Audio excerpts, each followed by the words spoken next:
in Baltimore. Don't ask him about preseason games, oh no. Stuffing things in Griffin Basso. Despite it being on the internet, he can call it what he wants, so Glenn Clark Radio. Glenn Clark Radio. Glenn Clark Radio.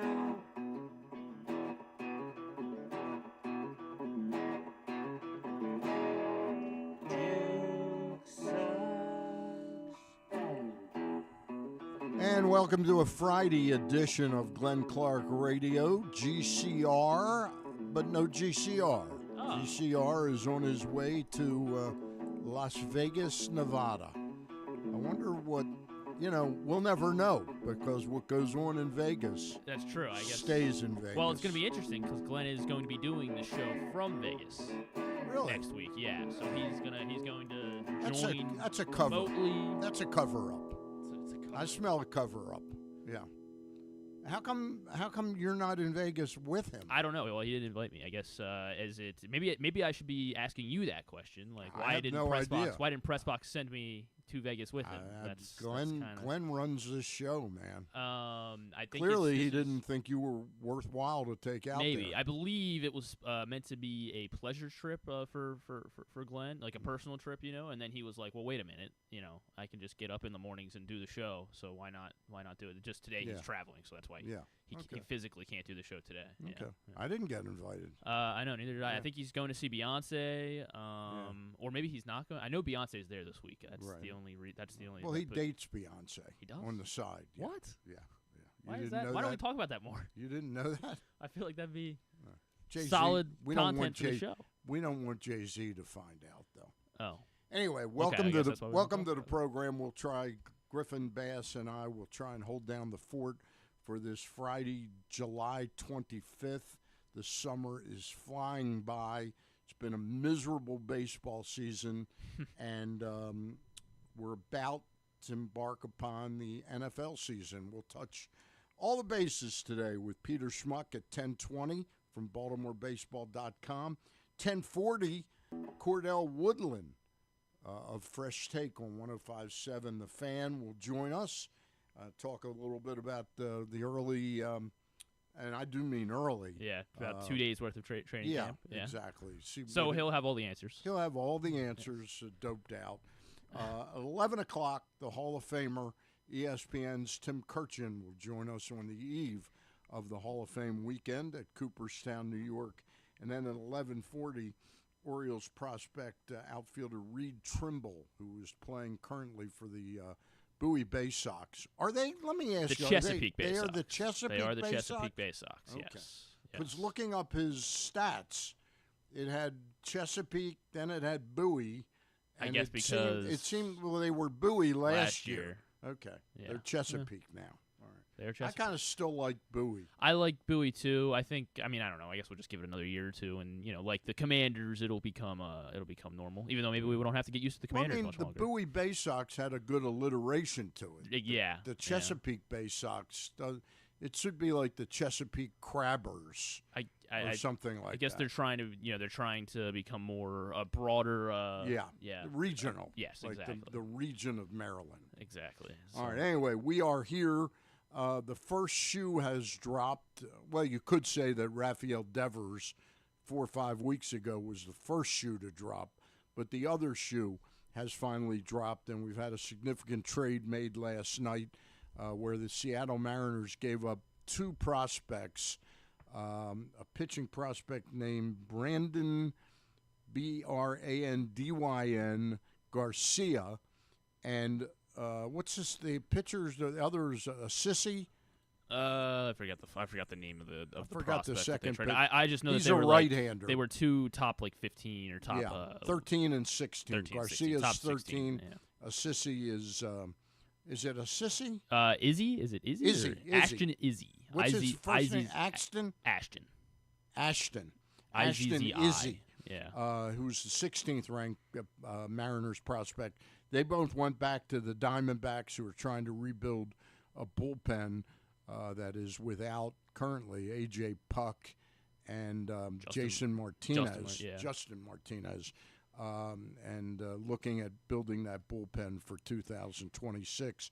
And Josh Naylor, Bo Naylor's older brother, goes to the Seattle Mariners. And that, in a way, sets the market a little bit for Ryan O'Hearn, I think. I don't think he is – there's two things going on here. You could say, well, if that's what they got, if that's what the Diamondbacks got for Naylor, who's a much better player, much more long-term productive player. He's had like 3 years over 90 RBIs. May have had one over 100. Not having a great year this year. Has driven in 59 runs. But the last four, I have hit like 300. I have him on one of my fantasy teams. He's really done very little the last 4 weeks or so. Seems like he's probably driven in like 12 or 13 runs this month. So on a basis of 6 months at 13, that would be like he's batting 290. 80 RBIs. He's hit 290. Yeah. He's just not. He's not been as powerful as he was. Right. Yeah. So you'd say, well, he's worth more than that. But if the Orioles maybe toss in Charlie Morton to a team needing a starting pitcher, or one of the relief pitchers that they have at least three relievers that could go in a deal, and Cano would make 4. But Kittredge, Soto, and Dominguez, one of them combined with O'Hearn might get you more than the Mariners gave up for Josh Naylor, because O'Hearn might be viewed as more signable for a team. Is he a pure rental? Or are you, and maybe the Orioles can pick up something of some impact. We'll see. But we are now less than 1 week away. The trade deadline is, 4 p.m. or 6 p.m.? I think it's 6 p.m. 6 p.m. next Thursday, the 31st. And we'll see what the Orioles are willing to accomplish. Big news coming out of Cleveland the last 2 days that Wednesday, Felix Bautista, due to a sore shoulder, was unavailable Wednesday, which explained why Dominguez, I think he came in the 8th inning, Dominguez? Yes. Or the 7th inning. I'm trying to think. Dominguez blew it, yeah. Right? Yeah. Yes, it was Dominguez then. Yeah, it was Dominguez. Because they weren't going to have, so they were going to go to Soto, I guess, in the 9th, or Kittredge. Or, sorry, Selby blew the game, right? Yes, they were saving Dominguez. They were saving Dominguez, and Selby blew the game. Right. No, I don't think that's the way it. No, Dominguez did come in yesterday. You're right. Dominguez and Soto had pitched on Tuesday, I think. So anyway, we nailed it. The bottom line is that now Felix Bautista is on the IL for 15 days.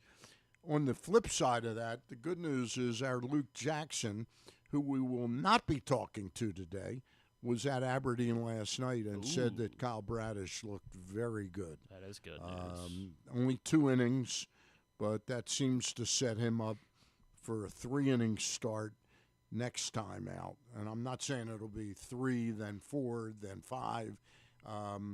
I would say he's 3 weeks to a month away from making a major league start. And that start might be like sort of a 4-inning start. Right. But he says... But it looked like stuff was pretty live. He said his stuff was very live, and they've got to be, his words, Luke's words, where they've got to be ecstatic that it's 13 months since surgery, and he's now back on a mound and throwing as well as he did last night. Cade Povich, I think, is making a second rehab start. I think he pitched. Did he pitch or last did night he pitch too? last night? I think he did, because Mountcastle was also in that Tides lineup. Yeah. Well, what's the point? What's the point of that?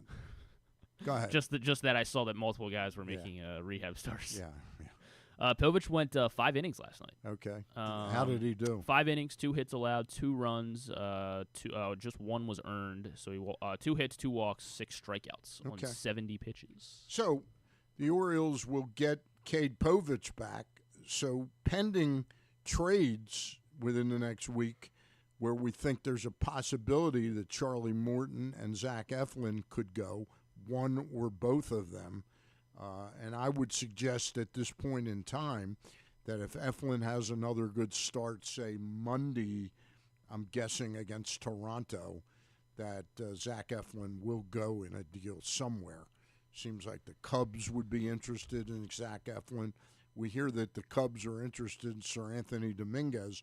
And to me, that's how you get a meaningful player rather than 3 or 4, fringe sort of prospects, or maybe 3 years away. Maybe you get one really nice prospect if you trade, say, Dominguez and Eflin to the Cubs, or Dominguez and Morton to the Cubs, and they do one-stop shopping, and maybe you get one significant prospect and sort of a joker that's wild, maybe a 19 or 20-year-old arm, some kid that's or something some rookie like ball, that. Yeah. I mean, they've got to start making some headway on getting some pitching into this organization. There was excitement yesterday that they signed the pick that they got for Brian Baker. What's his name? Slater DeBrune. DeBrune. Yes.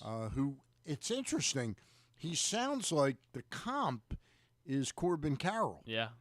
He's like 5'9", he's a short, speedy incredibly outfielder. speedy. Don't know what the power stick is like, but Dan O'Dowd had questions at night, and Jim Callis didn't really chime in. I don't recall hearing Mark DeRosa on it.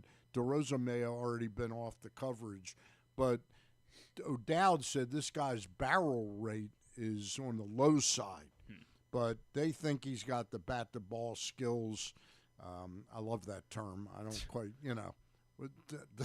doesn't any prospect... put the bat on the ball? Yeah, doesn't any prospect that gets drafted in the first couple rounds have bat-to-ball skills? Able to hit the baseball? Meaning it's considering it's baseball, I would have much rather... And this guy may turn out to be one of the best prospects they got in this draft. Who knows? But I would have been much more inclined to take a pitcher. I would have been, rather than a 5-2 of those first 7 picks, I would have either gone 4 pitchers, 3 offense, or at least 4 offense, 3 pitchers. Yeah. The 2 pitchers they got, the kid from Michigan State, Joseph Druza. Zerwa. Zerwa. Is considered a pretty nice prospect, and JT Quinn, is that it? Sounds right. There's a JT Ginn that pitches in the major leagues now. This guy's JT. Of course, I didn't bring my list with me. He's from Georgia, I believe. Let me pull up. He was their number 5 pick. Oh my goodness, we're all over the place here. After Druza. I want to go. I'm trying to find this their full draft. Are they giving me? I don't want every single pick. But you like the pitchers that they grabbed, Stan? I like the fact that they took 2 significant pitchers. They continue draft picks 2025. I don't know why it was that hard. I know. JT Quinn, yes. JT Quinn, okay. From Georgia, right? Mm-hmm. Yep, 10 picks after And Zerwa. the first guy was from Michigan State. Correct. Okay. Those are, that I have to admit, that's significant draft capital. The Orioles' only pick higher was this Jackson Baumeister, who they traded in the Zach Eflin deal to Tampa. So the fact that they use like a 3rd and a 4th round pick, or a 4th and a 5th, 4th and a 5th pick. Second, they were in the, is a good sign to me. They brought 2 reasonable arms into the organization, but they need to do a good job at bringing a lot more arms in. And again, not to beat a dead horse, I wrote the column 3 weeks ago now. suggesting the main thrust of it was that Mike Elias does not have a real pitching guru, what I consider a pitching guru. Get that yawn out of the way. What yawn? It looked like you were getting ready No, to yawn. no. Was it me putting you to sleep? No, it wasn't, Stan. Okay. It looks to me like they need somebody that really, like, I would steal somebody from the Tampa Bay Rays or the Atlanta Braves, some organization that has a history, Cleveland Guardians, that has a history of developing pitchers. Okay? They have drafted 51 pitchers in the Mike Elias era, and one of them has made the major leagues. That's Cade Stroud. I take it back, 2. One has made it with the Marlins, Logan Gillespie, who's a real fringe guy. So that's 2 pitchers out of 51 pitchers going into this year's draft. That's an astoundingly – nobody's saying they had to draft – nobody's saying they had to get Garrett Cole or or Zach Gallen. But Jesus, I mean, that's why we've got Colin Selby and Michael Baumann, is they haven't even drafted relief pitchers. Yeah. Guys capable of coming up and being meaningful setup people, that's pretty bad. Yeah, I agree. I mean, Mike Elias has had some track record of he inherited Keegan Aiken, inherited Tanner Scott, inherited Grayson Rodriguez. Those are 3 of the better pitching prospects the Orioles have had over the last 6 or 7 years that were drafted by Dan Duquette. He was, though, however, he got Jorge Lopez. He got Perez, CNL Perez, added Yenier Cano. Yeah. So he's added, he also inherited Felix Bautista, was a Dan Duquette signing, free agent signing when he was let go by the Marlins. But he pieced together some Cole Sulcer. He pieced together some pretty good bullpen arms, but they haven't even developed. The only one they developed was as a failed starter was Keegan Aiken. Cade Povich, Kyle Bradish, they were brought in from other organizations. So they can't look to them. You can look to Elias and say, boy, bringing in Kyle Bradish was genius, for Dylan Bundy. And he also brought in, he brought in a pitcher named Brinovich. I think Brnovich, it was Ryan. Kyle Brnovich. Kyle Brnovich. Yeah. And also brought in a guy who's pitching very well for the Pirates now, Isaac Mattson, in that deal. They gave up Bradish and gave up Dylan Bundy and got back 3 legitimate prospect arms, and Bradish being the best, Brinovich being the second, but Brinovich never really made it back. And Mattson kind of was horrible in those kind of 2 or 3 cups of coffee where he'd come up and they needed a fresh arm. He was sent right back out. But he's pitching very well for the Pirates in the ERA in the 2s. Okay?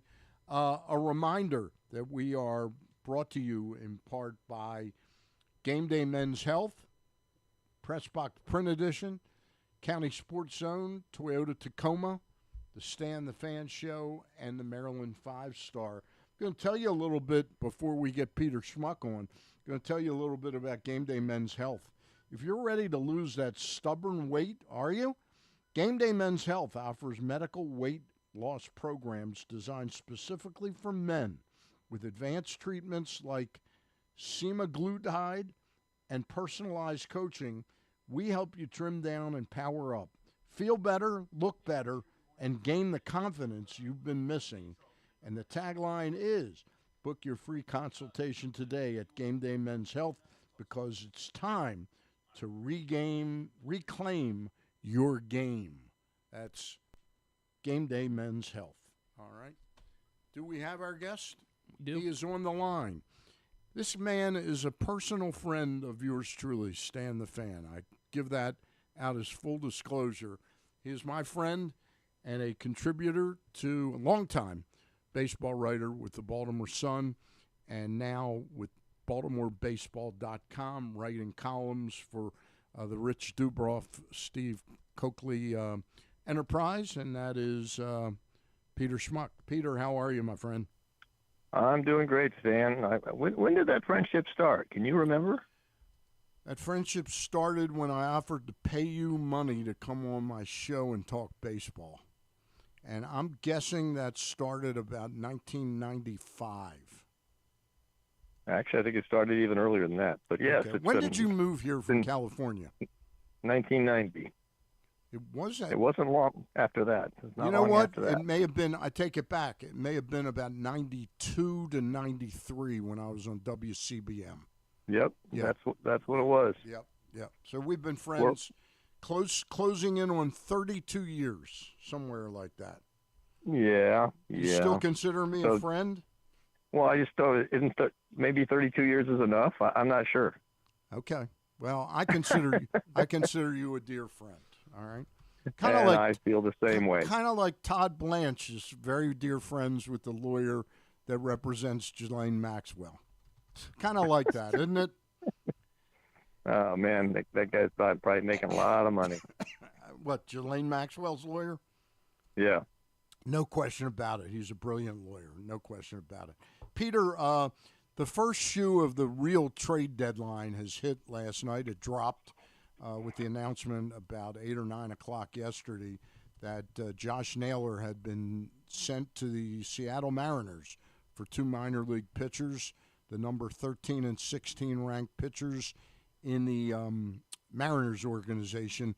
Does that sort of set the market for Ryan O'Hearn? I don't know. I'm not sure what the market is for Ryan O'Hearn. Everybody loves the guy. He's not a 45 home run guy, 120 RBI guy. He's a really solid guy who can play a couple of positions, and is having a very solid year for the Orioles. What his value is, I look around the teams, and it's I don't know. Josh Naylor can, light it up, and he's going to really improve the Mariners' offensive lineup, which is pretty good to begin with. So you can see where that's going. Would Ryan O'Hearn have done that for the Mariners? No, he's not that kind of. He's not the same kind of player. No. So I don't know if you can. I don't know if it's a fair comparison. Is the best way to maximize his value would be when you read the teams that are interested in him, and apparently I think the Cubs have some interest in him, or maybe actually the Cubs weren't part of it.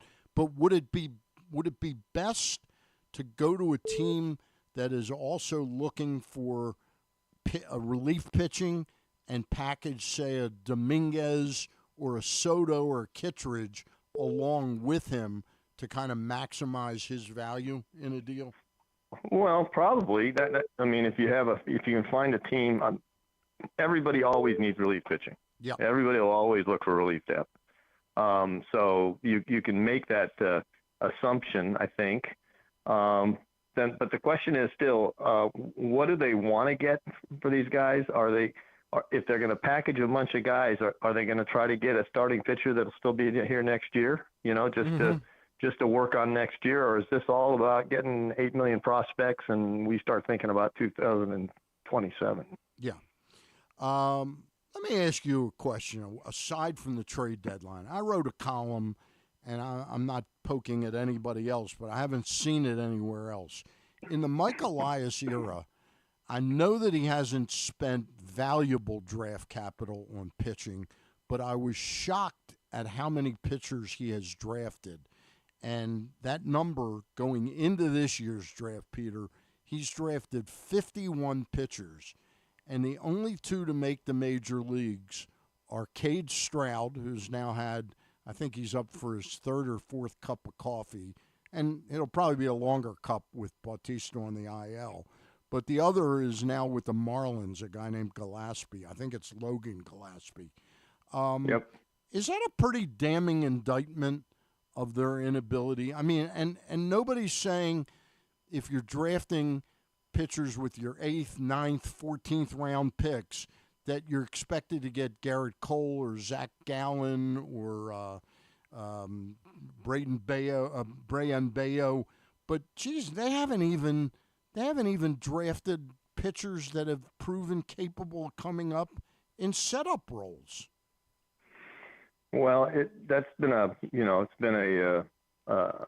complaint for some time among Elias's detractors, and I understand that he probably realizes that if he keeps getting the best available player, which is what he tries to do, I guess, is that you create enough draft capital, so when it's time to pick somebody up, you're going to be able to do that, and it's also at this point. But where's all where's all that draft capital now? It's not really there anymore. Well, they went through it, and they did trade one really big piece of it for a pitcher, and that was to get Trevor Rogers. Kyle Stowers, yeah. Yeah, who was just having a terrific year, and certainly that they basically made the decision at that time, that they had their outfield full. And now you look at it, and they're lucky to have Ramon Laureano, for an outfield position. So, but we may find out that the deal we thought was the worst deal of the Elias's tenure may end up being the best. Trevor Rogers starting to look like a pitcher. Yeah. So who knows? Yeah. When would you? Again, I'm putting you with the hat on where you're the GM of the team. Would after this season, would you be interested and I'm not suggesting he'll end up the season with a 1.6 ERA, but let's just say he finishes up the season with a 2.5, 2.6 ERA. Are you interested in here's a guy who's suffered pretty serious injury. Would you be interested in trying to get him signed to a two-year, 3-year deal with an option? I mean, when do they make a commitment to one of their own players? Well, who are you talking about? Trevor Rogers. Oh, Trevor Rogers. I mean, trading Kyle Stowers for him and then getting 1/2 season out of him, and then all of a sudden you're looking at his free agent year and you aren't ready to make a commitment then, and nobody's talking about. Well, he's under reserve through next year. Right, he's under reserve till next year. I'm talking about when are they going to lock down pitching so they're not looking for pitching every corner they turn. They're looking for pitching.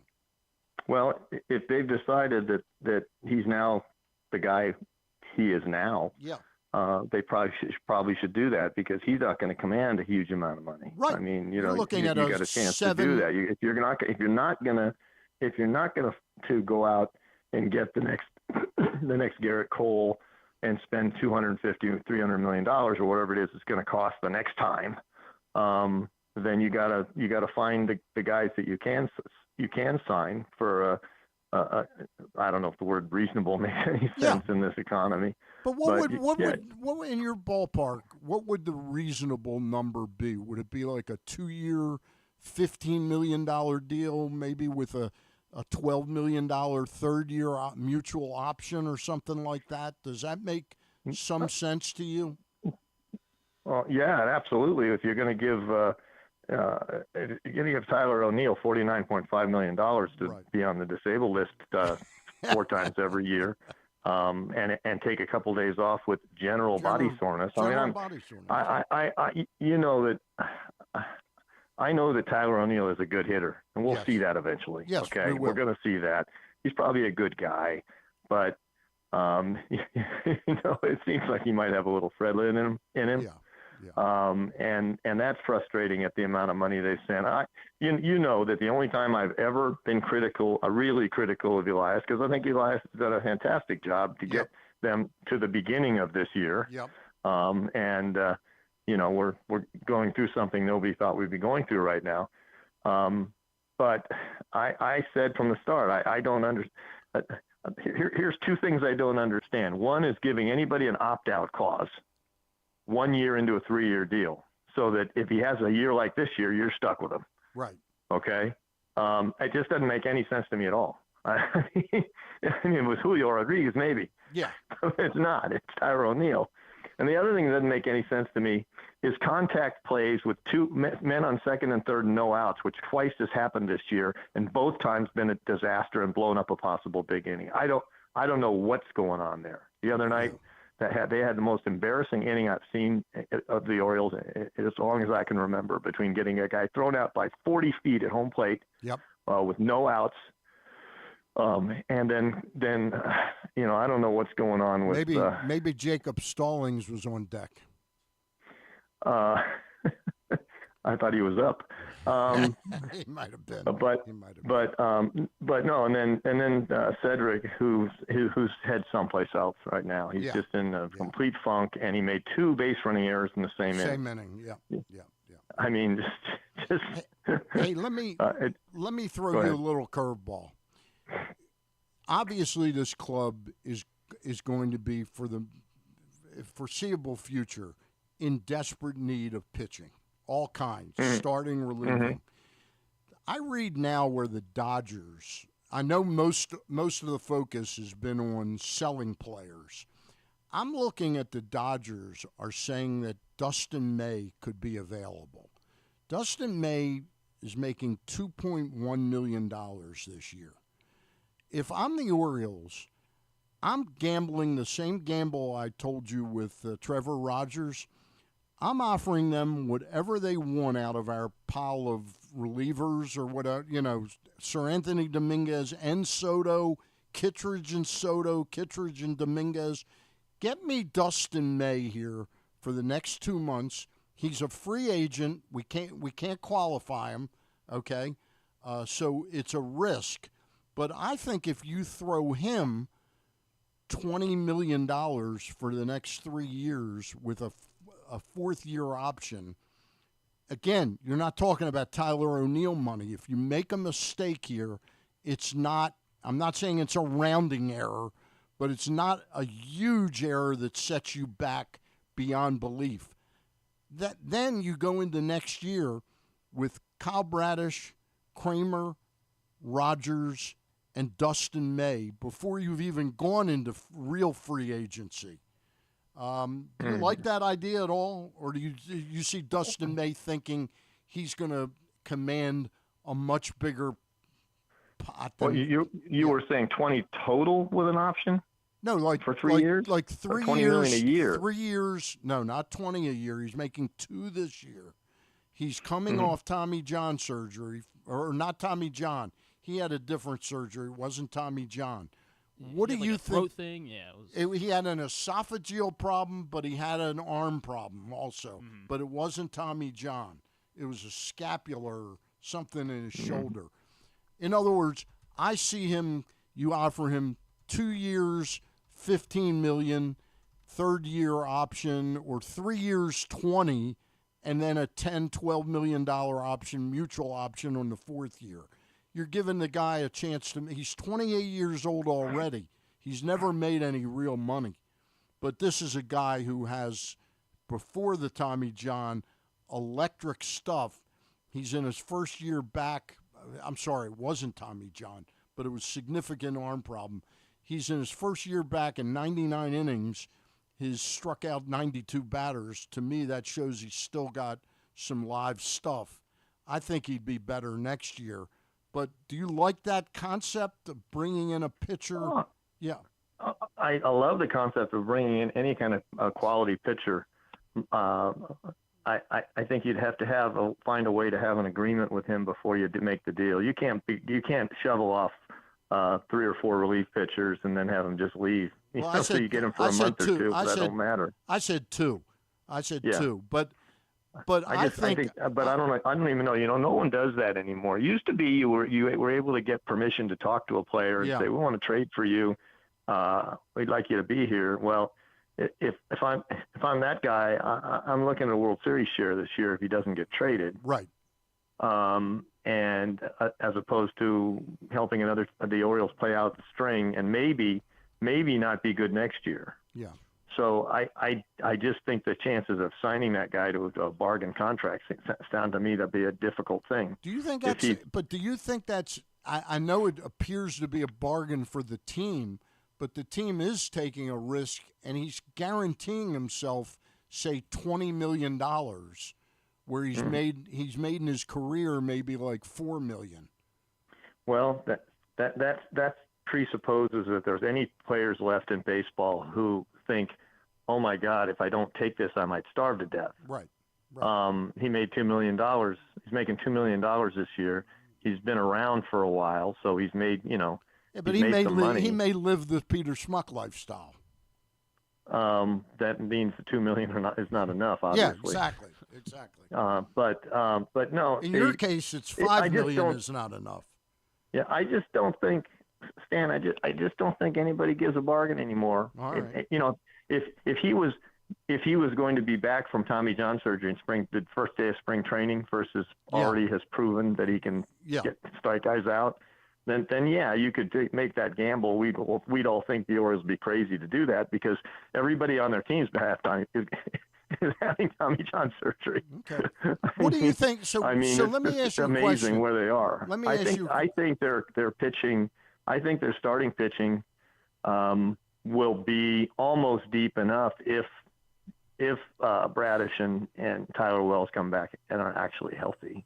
Yeah. I still agree with you that they just seem to always be a long way away from having a developmental system for pitchers like it's horrible. Like the Rays do. Yeah, it's horrible. It's horrible. The first guy I would try and hire. Yeah, they should just hire the Rays guy. Yeah. No, they're guys because they have an amazing system of taking care of their pitchers, an amazing system of improving their pitchers. It's actually stunning what they've done, and nobody else. You can pull all the analytics out you want.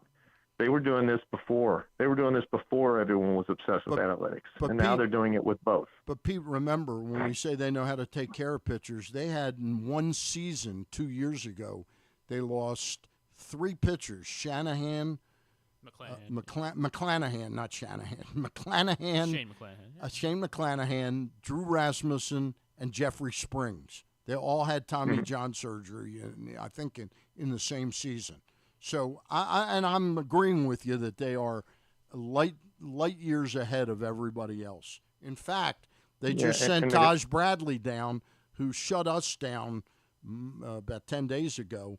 They sent him down, and they've got this guy Joe Boyle that they picked up in the Jeffrey Springs trade, and he's been lights out all year at Durham for them. I can't remember Taj Bradley, who the Orioles hammered twice. Yeah. And then this time, how many hits did he give up? Something like 3 hits or something like. He looked amazing against the Orioles. But then again, a lot of people have. That's a topic for a different day because we are out of time. But I appreciate your coming on, Pete. Yeah, well, I'm looking forward to the trading deadline, and I think that they should get everything they should get for everybody they can. But the bad news is Stan, the guys who they need to get something for. Yeah. Cedric isn't. I don't know what you get for Cedric right now. You can't get a bag of balls for him right now. Yeah, and they need one more really good outing from Zach. Yeah, they need a really good outing from him to get what they need to get, because that's the one guy that is very, very tradable. All right, and then we haven't even tackled the what happened to Gunnar Henderson this year and what happened to Adley Rutschman continues. We'll do this again. We'll do this again. Pete, good to talk to you. Will you be at any of the Rockies games?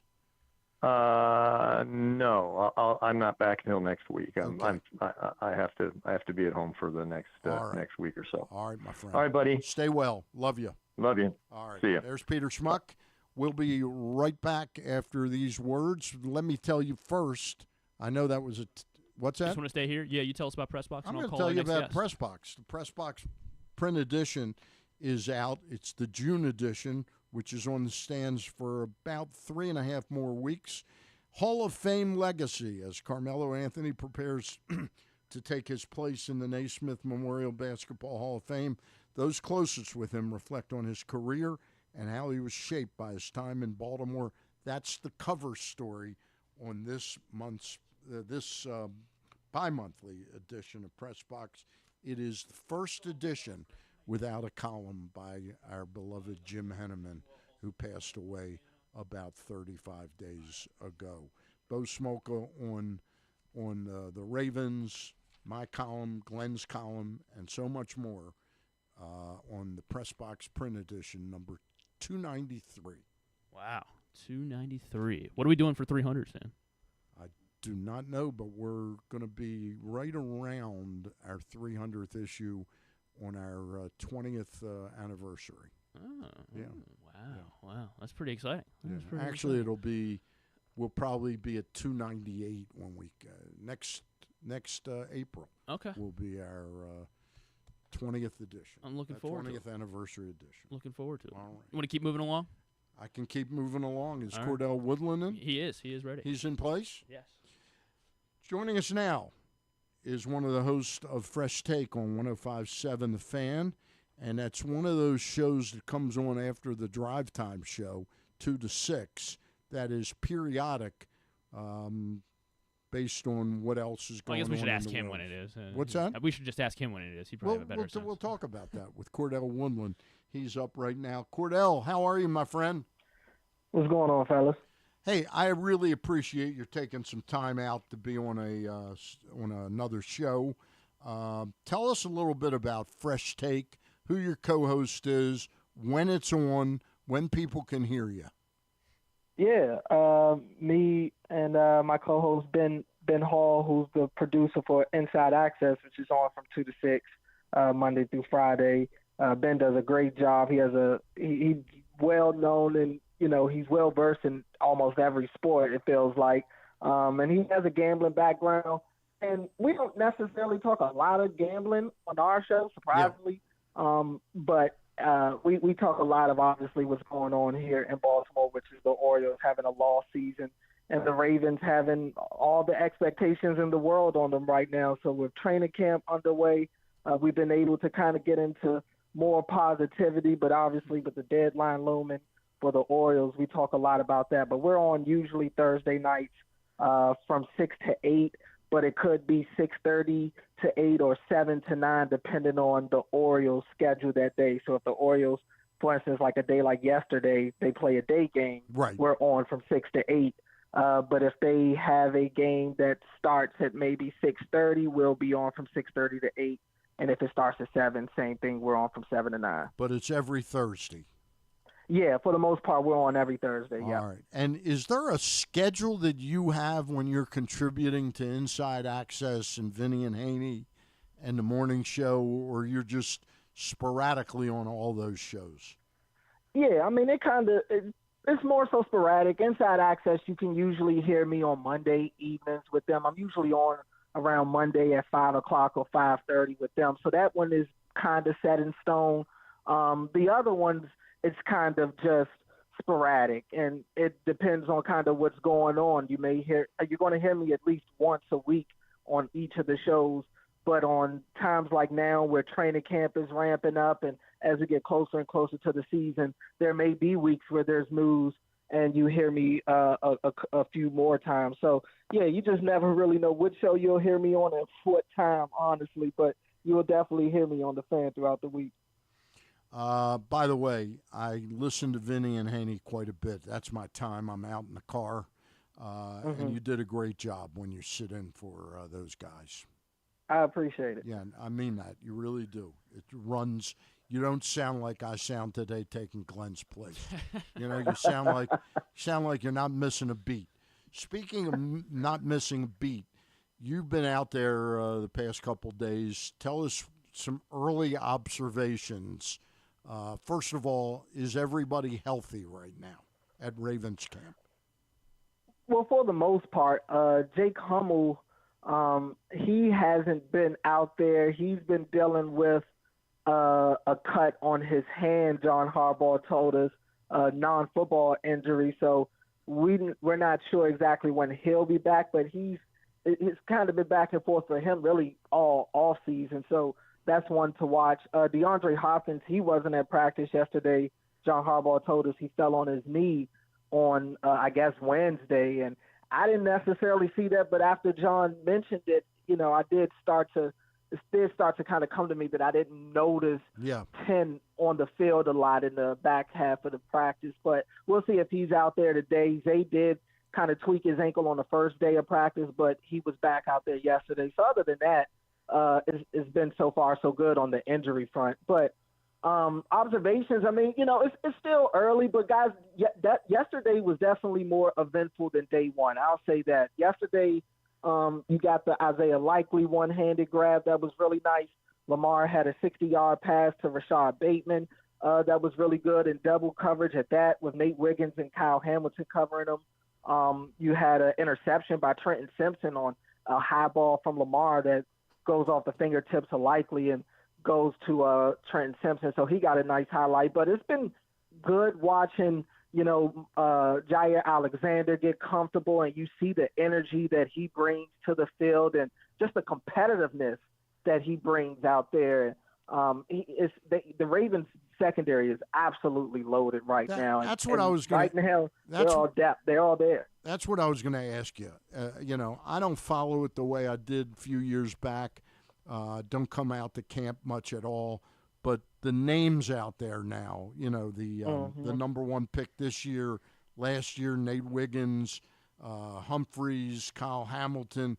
Is this as good as the Ravens have ever been in the defensive backfield?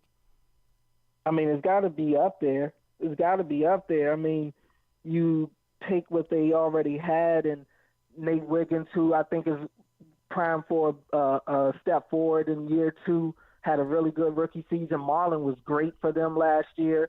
I like, obviously, Kyle Hamilton. I mean, he's arguably the best safety in football. And then you add Jair, who he has a major question, and that's his injury. But if healthy, there usually isn't a question about Jair Alexander when he's out there playing at his best. And at his best, he's an elite corner. He's an all-pro type corner. So I definitely think that secondary is beat up. And then you combine Malachi Starks, who had a great day yesterday, probably his best day of the offseason, in my opinion. And I'm talking rookie minicamp, OTAs minicamp to now. Yesterday was definitely the day where he made more plays than I've seen him make in a single practice. So that was really good to see. But, yeah, they're absolutely loaded, man. And I think that'll allow them to do some really funky things on the defensive side of the ball with their personnel. You probably won't see many linebackers outside of Roquan Smith playing very often because they're probably just going to flood the field with a lot of secondary guys. Cordell, just to stay on the defense, and some news that we saw yesterday, pretty unexpected, Christian Wilkins being cut by the Raiders, and I guess more information will slowly come out a little bit more about that, but he's available now. So maybe I'm being greedy, but is there any way that the Ravens could find a way to add Christian Wilkins on a Jair Alexander-like contract and just completely go all the way in this year? What position is Christian Wilkins? First-round defensive tackle out of Clemson a few years back. Yeah.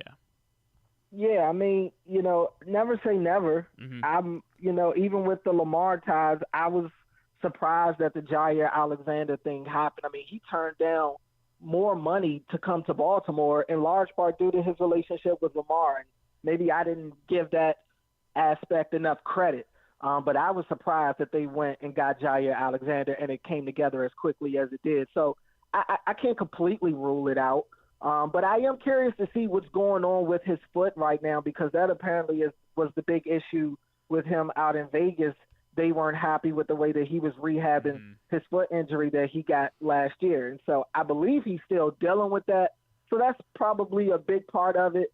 But we'll see. I mean, I think the Ravens are okay there. Not to say they couldn't use maybe another piece, but I like Aeneas Peebles. I'm excited to see him in the preseason, and as the pads come on and camp goes on, he's a guy that definitely intrigues me, but you want to have as many good players as you can, and Christian Wilkins at his best, he's, one of the top defensive tackles in the league. So I would just, I guess for me, the biggest question is he healthy?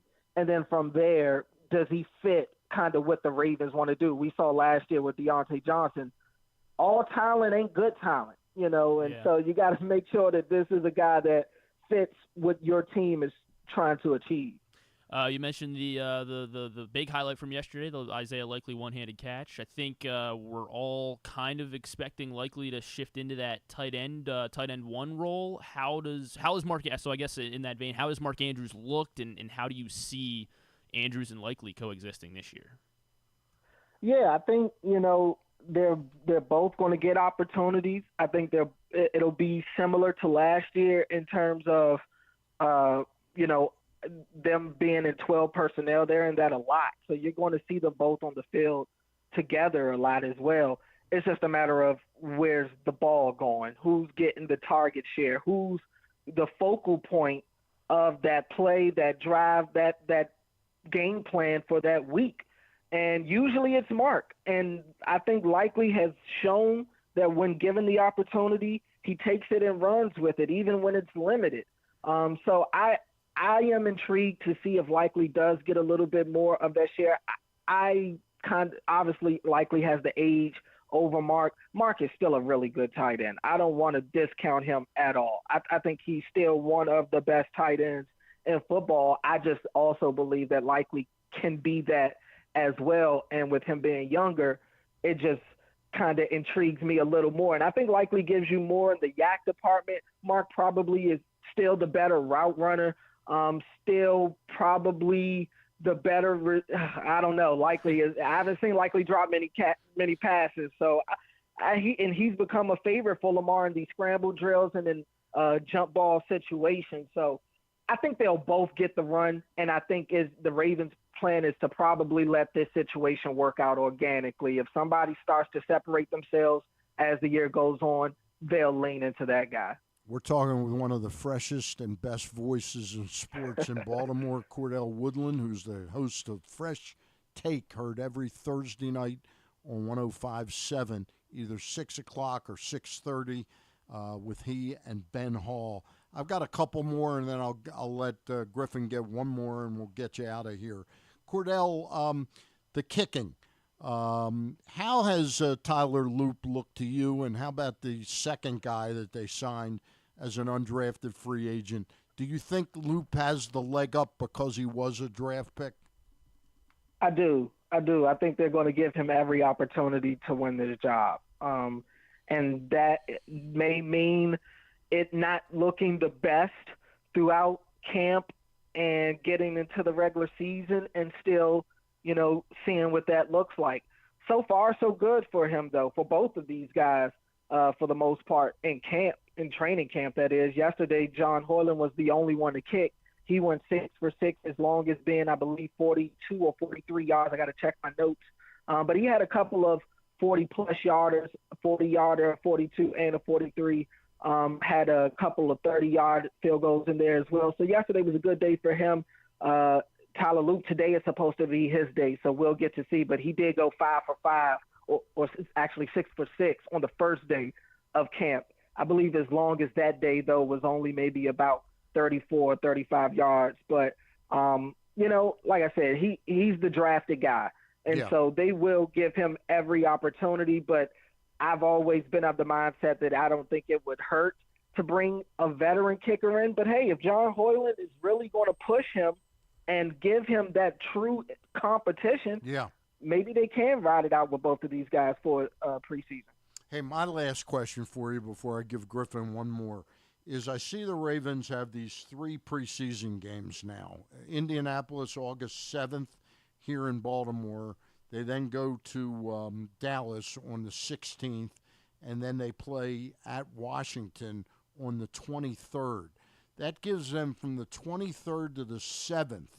Is that when they fit in a scrimmage here and there, or do they get the scrimmages in before, and who are they going to scrimmage against?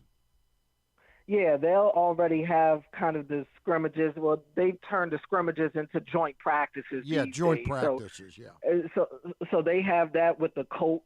So going into that Colts game on August 7th, They have a joint practice here in Baltimore against them. They also have a joint practice against the Commanders. That one will be out in Ashburn. Okay. So they do get those two against those teams, and I would anticipate that's where they're going to want a lot of the starters to get some of that work, because as we've seen, they haven't played their starters in the preseason for the last few years, really since J.K. Dobbins had tore his ACL against Washington a few years ago. So I think that's where they're going to kind of push their starters and give them some of those looks against another team in preparation for the season. But I myself wondered if that kind of would change a little bit this year, considering their first 6 games of the season. That's a tough stretch. Yeah. And them getting off to that 0-2 start last year, but it seems like John has always elected to go with the rust over injuries. He'll gladly come out a little rusty if that means that his best players are available, and it's hard to argue with that. Griffin, finish up, and then we'll take a break.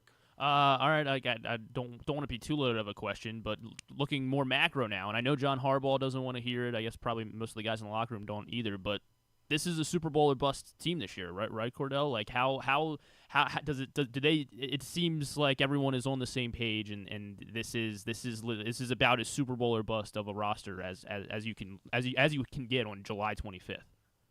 I mean, it is. It is. On paper, they're no worse than the second best team in the league right now, but and the only team I would put ahead of them are the Eagles. But in my opinion, I do think the Ravens have the best roster. I mean, you look at every position group on this team outside of the special teams, there is a star there. There's a big name player there. There's a household name in pretty much every group. And so this team is put together, Eric DeCosta has put together a really good roster. They made it to the playoffs every year.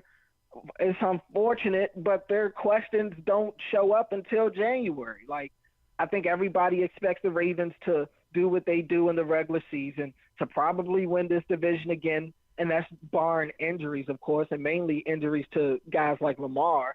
But everybody is looking for the Ravens to come through in January, because that just hasn't been the case to this point. And I understand them not wanting to hear that noise and wanting to live in the moment. But the expectations are still going to be there. But it is important for them to kind of not look too far ahead and not overlook the regular season, because I also think it'll be important for them to get as many home playoff games as they can. Thank you, Cordell Woodland, the host, along with Ben Hall, of Fresh Take on 105.7 The Fan every Thursday night at 6 or 6:30. I love the Twitter videos as well, the post training camp Twitter videos. Oh yeah, for sure, man, for sure. I'm gonna try to keep people as informed as possible out there. So much happening, and that heat is real. But yeah, I enjoy doing the videos, and it seems like people like them, so I'll keep them coming. Let's go. All right, enjoy the sweat this afternoon, Cordell. Appreciate it. Thank you, buddy. All right. Let me tell you about the 5-star. It's coming up. It's 5th season, 5th rendering of the Maryland 5-star out of Fair Hills. It's coming October 16th through 19th. That's always a Thursday, Friday, Saturday, Sunday. Thursday and Friday, dressage. That's like sort of the figure skating of horses, where they do these little pirouettes and little presentations. You want to demonstrate? I could. Okay. Next week I'll do it. I'll even put on a horse outfit next week. Thank you. Saturday is the cross country, and then Sunday is the show jumping. It's really an amazing event for 4 days out there at Fair Hills. Make your plans to visit now. Maryland5star.us for tickets. They are available now. Back with Tim Kurkjian in a couple minutes. Driving in Maryland? Did you know an Easy Pass from DriveEasyMD.com can save you time and money? Of course you did, because you are a thrifty driver. An antenna reads your Easy Pass transponder and automatically deducts the toll from your Easy Pass account. There, you just saved money with Easy Pass, all without slowing or receiving a notice in the mail. Well done, thrifty driver, well done. Get your Easy Pass at DriveEasyMD.com. Baltimore's Classic 5 golf courses make golf fun and affordable. All 5 local courses, Pine Ridge, Mount Pleasant, Forest Park, Carroll Park, and Clifton Park, are challenging and fun for players of all skill levels. Book your tee time today at classic5golf.com. Summer just got a whole lot merrier at Live Casino. Win your share of $30,000 during Christmas in July. Earn entries starting July 1st. Dash in on Saturday, July 26th to be one of 50 winners to unwrap top-of-the-line electronics, home appliances, free play, and other great gifts. Go all in on good cheer at Live Casino at Erndale Mills. Must be 21. Please play responsibly. For help, visit mdgamblinghelp.org or call 1-800-GAMBLER. Gambling can be a fun and entertaining experience, but there are risks involved. If you're planning on betting on the game at the casino or on your phone or computer, know your limit, stay within it. Set a budget and a time to stop. Remember, gambling isn't a financial solution, and it doesn't mix well with alcohol or drugs. Know the risks and have a plan before you begin gambling. For free and confidential services, call 1-800-GAMBLER 24/7 or go to helpmygamblingproblem.org. The latest edition of Press Box is available now. On the cover, we celebrate the first ever Baltimore basketball player to reach the Naismith Hall of Fame as we talk to those who knew Carmelo Anthony best about how his Baltimore upbringing shaped his legendary career. Also inside, Bo Smolka profiles Ravens second-round pick Mike Green and find our annual summer travel section with information on some of the best sporting events and activities in Maryland that your family can check out all summer long. Press Box is available for free at over 500 locations throughout the region, including 60 Royal Farm stores. Or you can read the entire issue online at PressBoxOnline.com, where you can also find great betting advice and the best daily coverage of the Orioles, Ravens, and Terps. Feeling sluggish, unfocused, or not like yourself? It could be low testosterone. At Game Day Men's Health, we specialize in testosterone replacement therapy to help men boost energy, improve mood, and regain confidence. Our treatments, including testosterone cypionate, are safe, natural, and tailored to fit your lifestyle with weekly injections or pellet therapy. Get started today with a free testosterone test and feel the difference. GameDayMen'sHealth.com. Game Day Men's Health, where men reclaim their game. Contrary to what some people believe, I actually like this guy when he sleeps. Glenn Clark, talking sports. Well, not Glenn Clark. Stan the Fan Charles sitting in for Glenn Clark, and we are doing the GCR program for this Friday, 25th of July. Orioles start a 3-game home series against Colorado Rockies tonight at 7:05, tomorrow at 7:05, and Sunday at 1:35. Somebody who I believe may be traveling to upstate New York for the weekend is our guest, ESPN's great writer and contributor on air, Tim Kurkjian. Tim, how are you? And am I right? Will you be in Cooperstown this weekend? Yes, Dan. I am on the way right now. I will be arriving in about 3 hours. At 5 o'clock tonight, there will be a cocktail party celebrating Thomas Boswell, the Career Excellence Award winner this year. So that's always a big deal for all the writers to welcome him into the club, and it's going to be great. And tonight we'll go eat dinner at the Otasaga Hotel, and there will be Hall of Famers sitting at the table right next to us. It's the greatest weekend ever for a baseball writer. Nothing can match this. As somebody who went in to the Hall, what does this mean to Tom Boswell? Well, he's in a bunch of other Hall of Fames, but given that this is the Baseball Hall of Fame and he is a baseball lover first and foremost, as opposed to golf, which he's great at, football, all sports, he's a baseball guy at heart, so I know this is going to mean the world to him. I think back about 3 years ago when I went in, I've never been more scared in my life having to make a speech in front of all those people at the Hall of Fame. Fortunately, I got through it in one piece, but Thomas Boswell will crush it tomorrow during his speech, and I grew up reading him in the Washington Post, so this has extra significance to me. He was a very special baseball writer, was kind of the first of his kind to really hone in on some of the analytics that now more than dot the game, they shade the game quite a bit. Tim Kurkjian, our guest. Tim, tell us about this year's inductees and where you see them, how they fit. Well, Dick Allen is one. He should have gone in years ago. Yep. You go back and look at his rookie year, Stan, how great he was. One of the great rookie years ever. For his 11-year prime, no one had a higher offensive WAR than Dick Allen, and there isn't even a close second. During the entire career of his, the only player that had a higher OPS or slugging percentage was Hank Aaron. That's how dominant Dick Allen was as a hitter in an era, mid-'60s, where it started, when it was hard to get a hit. I mean, it was very much a pitching-rich game. Dave Parker was one of the great players I've ever seen for a 5-year period. He was arguably the best player in baseball, won 2 batting titles at an MVP, was an elite defensive right fielder with one of the great throwing arms I've ever seen. Billy Wagner saved 422 games, his strikeout rate 11.9 per 9 innings, and for every 9 innings he pitched, he allowed 6 hits. That makes him basically the hardest pitcher to hit in baseball history, 900 or more innings. That's who Billy Wagner was. And Tim, am I correct? His whip was even a point lower, not a point, like a .001 lower than Mariano's. Yeah, I mean, Billy Wagner was amazing, and of course, he's a natural right-hander who broke his arm right arm twice at age 6, and then had to turn to left-handed and ended up being a Hall of Fame pitcher. He made it in his 10th year eligible.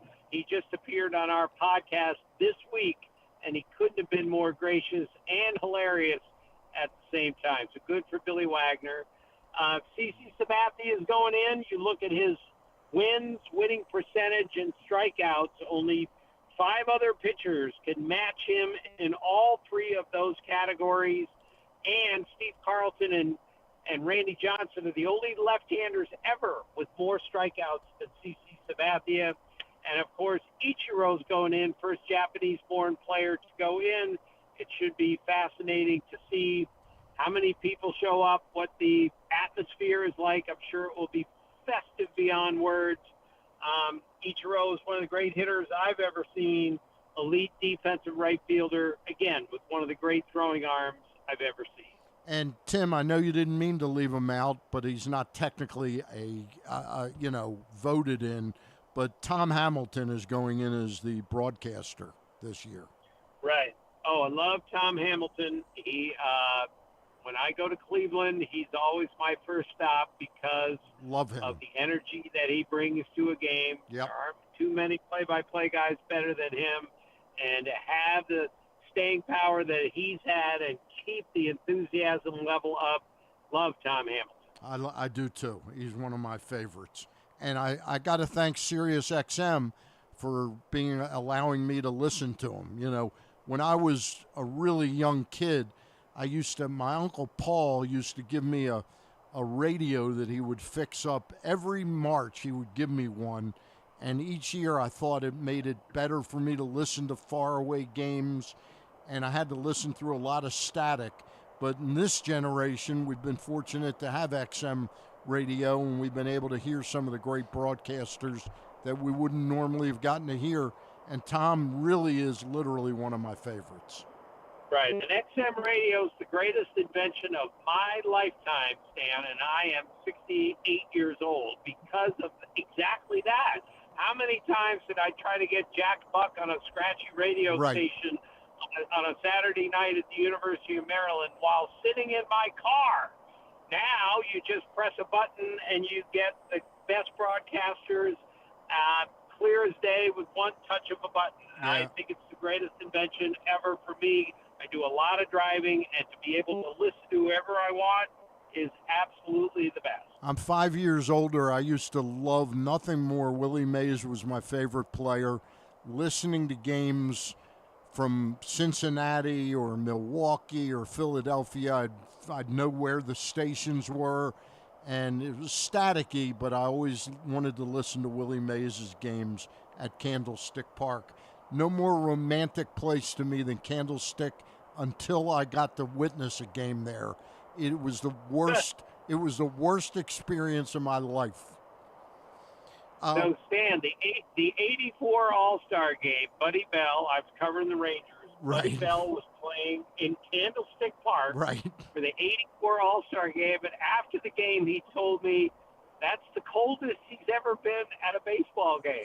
And it was in July. That's how cold it could get at Candlestick, depending on the night. Mine was in July as well, and I went the next day to a day game. Couldn't have been more lovely, but the night game, it was colder than a Baltimore Colts game in 1959 or 60. It was just horrible. Yep. Hey, Timmy. Yes. Timmy, we had the first big shoe drop last night with the Josh Naylor trade going to the Mariners. What do you think the Orioles are up to? I mean, it's no secret what Mike Elias is going to try and accomplish. Do you think there's much market for his players? I don't think they'll be at the top of the list. I mean, Cedric Mullins could help a lot of teams. Zach Eflin could help a lot of teams. Ryan O'Hearn could help a lot of teams. But if he hangs on to Felix Bautista, which I think he will, and I think he should, I'm not sure the Orioles are going to be at the top of the list for making deals. And yet, I think they have to do something, but whatever they do, Stan, and maybe this is obvious, it has to be to make them a better team for 2026. Because the American League East is not a great division right now. No matter how well Toronto's playing right now, I don't see any of those teams good enough to just run away with it this year or next year. So every move the Orioles make has to be designed to make them better next year. And that's going to be a real challenge for Mike Elias to make moves, improve them for this year, but more important, make them better for next year. I'm not sure how he's going to do that, but that's going to be his goal. Tim, I know you well enough to think that you've got a fair amount of respect for Mike Elias, but the organization going into this draft this year, I counted it up 3 weeks ago. I wrote a column. He's drafted 51 pitchers since he's been the general manager of the Baltimore Orioles. Cade Stroud is the only one pitching for the Orioles that was drafted by him. And there's one other pitcher, is it Logan Gillespie with the Marlins, that the Orioles drafted that's in the majors? Isn't that a pretty damning indictment of his pitching acumen of the organization? And they haven't even, I'm not even talking about drafting a Garrett Cole, because they don't expend great draft capital on pitching, but they haven't even drafted somebody that's come up and been a meaningful relief pitcher. Well, good for you for the research you did, Stan. I certainly haven't gotten that deep.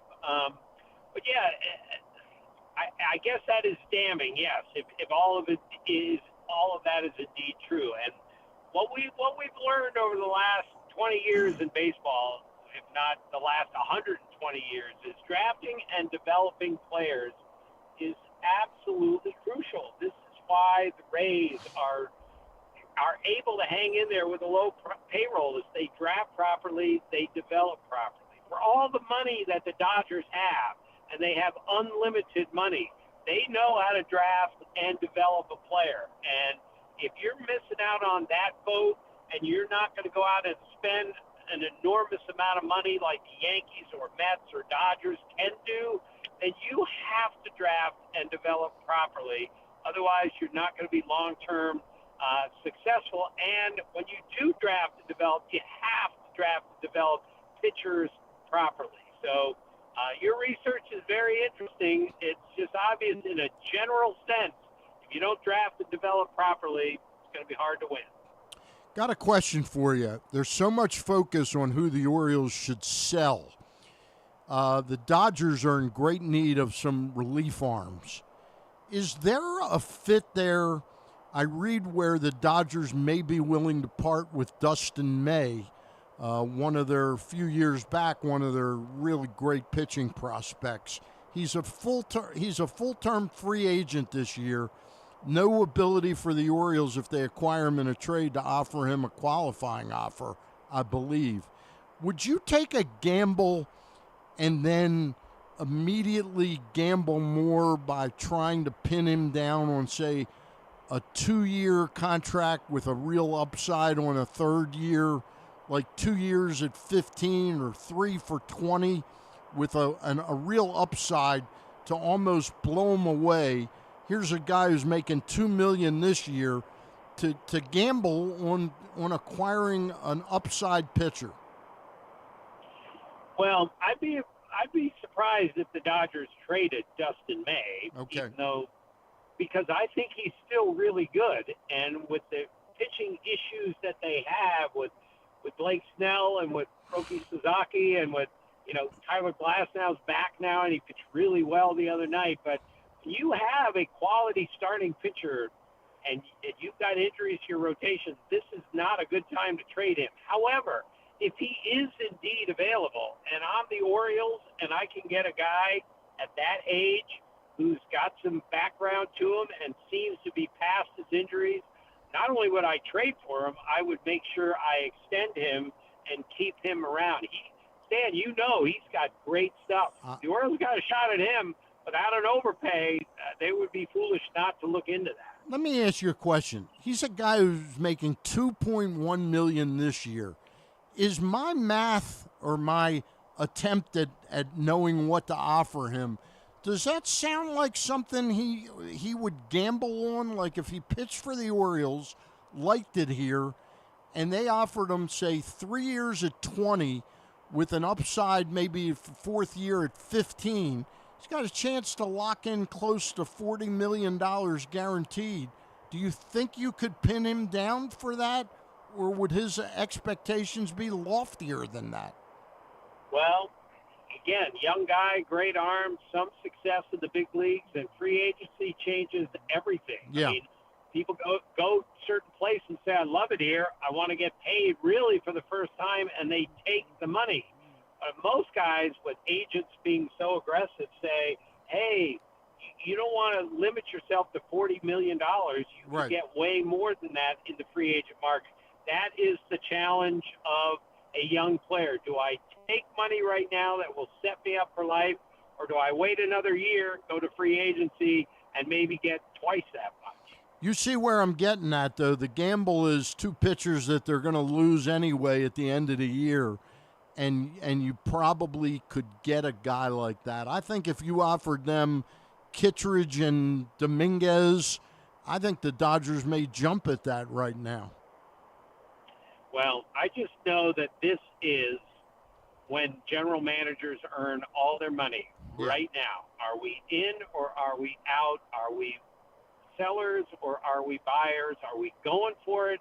Do we trade our best young kids? If you're a smaller market team and you make a major mistake in bringing in a high-priced player that you have to pay for years, or trading away a really good young player who turns out to be a star, it can have one bad decision right now can affect your organization for years. And that's the tricky part about the trade deadline. Griffin's got one more, and then I got a quickie, and then we'll let you go, Timmy. Moving off of the general manager then to a manager question for you, Tim, because the last time we had you on was in the immediate aftermath of Brandon Hyde's firing. You mentioned some of your top candidates were Skip Schumacher, who is definitely a fan favorite here in town, and then also Joe Girardi, David Ross. Are those still the names at the top of the list for you to fill the Orioles vacancy here? And also, how soon would it behoove them to try to fill this manager spot before the end of the season? Yeah, I'm a big believer, because I'm 68 years old, I'm a big believer in experience in the managerial chair. That doesn't mean we haven't had a lot of inexperienced managers who have done really good jobs at this. But I'm in favor of bringing in someone from the outside to do a whole new look at where the Orioles are right now. And Girardi, David Ross makes sense. Skip Schumacher, to me, is still one of the bright young managerial prospects. I saw him at the All-Star game. And again, he is, I saw him in San Diego. He's with the Rangers. Yep. And, he's being groomed, from what I could tell, to replace Bruce Bochy as the manager of the Rangers someday. So I would look into it anyway and say, all right, are you waiting for Bochy to retire, or are you available? Because he's a really smart guy who has a good understanding of the game. Do you like Mark DeRosa? I do very much. I think he's a great analyst. I think he was a terrific player. And the fact that he has managed in the WBC is really,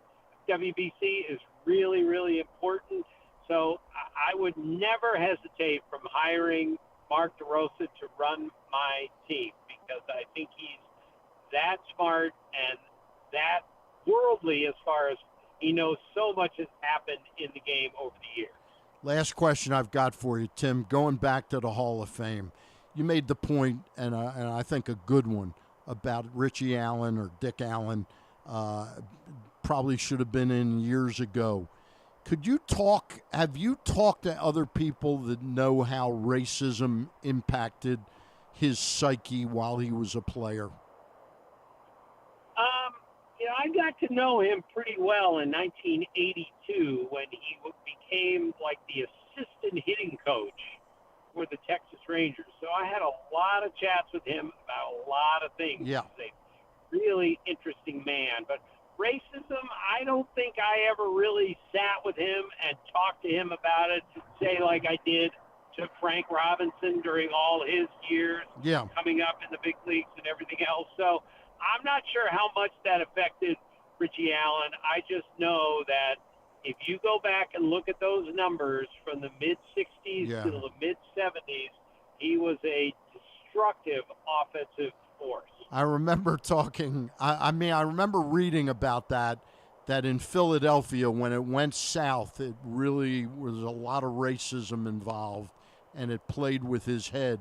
But I do remember talking to Rick Dempsey, who told me that he has an incredible handshake, Rick Dempsey, if you've ever shaken his hand.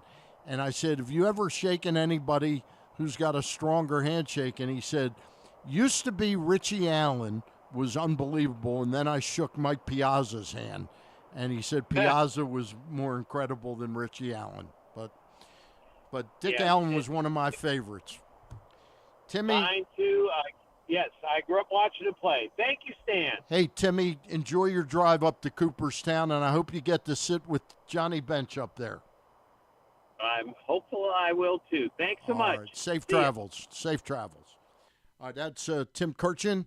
Are we going to take a timeout now? Yeah, we can. Let's do it. Why don't you tell folks about the Tacoma, the County County Sports Zone and buy a Toyota. You want to head over, of course, to countysports.zone for the latest news from the world of Maryland high school sports. Football season, fall season right around the corner, and football season previews. You can find them all summer long. Check out countysports.zone, proudly sponsored by your local Toyota dealer and buyatoyota.com. Again, head over to countysports.zone, sponsored by your local Toyota dealer and buyatoyota.com. We'll do some This Week in the Rest of Baseball, I think, when we come back, Stan. That sound like a good idea to you? Sounds great. Okay. Feeling sluggish, unfocused, or not like yourself? It could be low testosterone. At Game Day Men's Health, we specialize in testosterone replacement therapy to help men boost energy, improve mood, and regain confidence. Our treatments, including testosterone cypionate, are safe, natural, and tailored to fit your lifestyle with weekly injections or pellet therapy. Get started today with a free testosterone test and feel the difference. GameDayMen'sHealth.com. Game Day Men's Health, where men reclaim their game. Make the most out of every day in your Toyota RAV4. Available in hybrid or gas-only models. A RAV4 can get you where you want to go in style. Check out buyatoyota.com for deals on new RAV4s from your local Toyota dealer today. For fans of the Costas Inn, and who isn't, I have some great news. Now there's a second location to go along with 4100 North Point Boulevard. This one is at the Timonium OTB. This is Stan the Fan, and I have been a fan of the Costas Inn and Triantafalo's family for going on 30 years. They're open for lunch and dinner, same great Costas feel, same great menu and quality food you've been enjoying for well over 50 years. The exact address on your GPS is 2200 York Road, and their phone number at the new location is 667-406-1975. If you're new to the Costas experience, get ready for a real treat. All wrapped up in a new spacious dining room in Timonium at the OTB. If you want steamed crabs, you have them, and the full menu at 4100 North Point Boulevard. The number for reservations there at Costas, 410-477-1975. Need a trophy or award that's as unique as the achievement? Look no further than Crown Trophy. With locations in Owings Mills and Gaithersburg, they specialize in custom trophies, plaques, and medals for any occasion. From sports and academic awards to employee recognition and corporate gifts, visit crowntrophy.com today and let them help you create a lasting memory for your school, team, or business. Crown Trophy is a proud supporter of the Maryland Public Secondary Schools Athletic Association. crowntrophy.com. The latest edition of Press Box is available now. On the cover, we celebrate the first ever Baltimore basketball player to reach the Naismith Hall of Fame as we talk to those who knew Carmelo Anthony best about how his Baltimore upbringing shaped his legendary career. Also inside, Bo Smoka profiles Ravens second-round pick Mike Green, and find our annual summer travel section with information on some of the best sporting events and activities in Maryland that your family can check out all summer long. Press Box is available for free at over 500 locations throughout the region, including 60 Royal Farm stores. Or you can read the entire issue online at PressBoxOnline.com, where you can also find great betting advice and the best daily coverage of the Orioles, Ravens, and Terps. One of the things that's definitely wrong with this country is that this dude still has a job somehow, some way. Glenn Clark. And we are back on GCR. No GCR today. Glenn Clark is on his way to Las Vegas. Where is it definite he'll be doing the show next week from Las Vegas? Yes, it is. What does that do for you? Are you back here? Yeah, I'll be back here, so I'll just be sitting in here talking to myself, basically. Yeah. But I guess Glenn will be doing the same thing. thing. He'll be there with the showgirls. Yes, exactly. He'll be sitting at the pool, the pool, the sports book, the sports book. Yeah, and I'll just be and here. you'll be here. I'll just be here. And he's on sending a per tweets diem. and he's on a per diem every day. Mm-hmm. Yeah. So very nice. I guess it is Very what nice. it is. Yeah. In my day, when we used to do remotes, we had to carry heavy equipment. I'll never forget 1992, Griffin. I went to the meetings in Chicago, the NFL expansion meetings, and I got out there with my briefcase bag, 2 heavy suitcases, of equipment to do the show. And when I got home, there was a suitcase with my clothes in it. I was only out there for 2 days. I had no clothes, no change of clothes. Jeez. Bought a Chicago Bulls T-shirt. Oh, okay. Made it you pass. just bought new clothes every day. Yeah. It's time for one of our favorites on the show, This Week in the Rest of Baseball. This week in the rest of baseball. That is right, Stan. This week in the rest of baseball, and we've touched on a good bit of it. Oh, actually, you know what? I before we went into this week in baseball, I should have stepped in because the Orioles did play a game yesterday and they got a win. That's right. Yeah. And so I mean, we can just include. We're still this doing in the the man segment. of the match. We are still doing the man of the match. So if you wanted to, Stan, you could go ahead and pin Gregory Soto was our man of the match yesterday. Okay. Because I will do that. Stan decided to do it. All right. So you can do it right now. We can do it our next break. I'm going to do it as you talk. Okay, I'm it's gonna not do it as crazy you talk. urgent. But yes, as we mentioned at the top of the show, we touched on it with Tim Kurkjian as well. Josh Naylor, the first large domino to fall. So it definitely brings up the question: what's Ryan O'Hearn going to be worth? Andy Koska noted yesterday that after the Naylor trade, that when he was talking to scouts, that Josh Naylor and Ryan O'Hearn were 1 and 2 in the left-handed the available left-handed bats.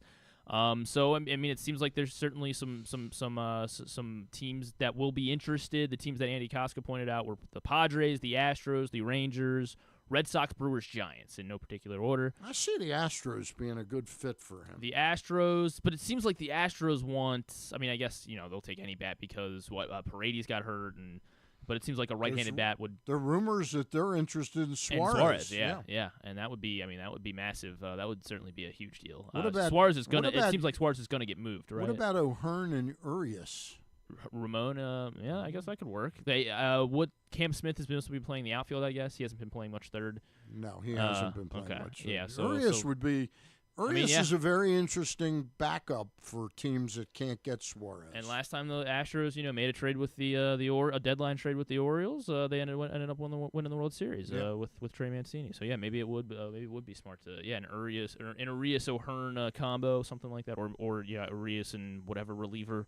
The Astros feel like they could could benefit from. Maybe a starting pitcher. Yeah, maybe they're in the market for a starter. Yeah, because they've they've got Hunter Brown and Framber Valdez, and then a number of Lance injuries. McCullers either hurt or sucks. He's hurt again. He's on the IL. Arrigetti's due back soon, and they've got one other guy, J.P. France. Is it? Yeah, Jip France. I think he might be he's coming hurt. back. Okay.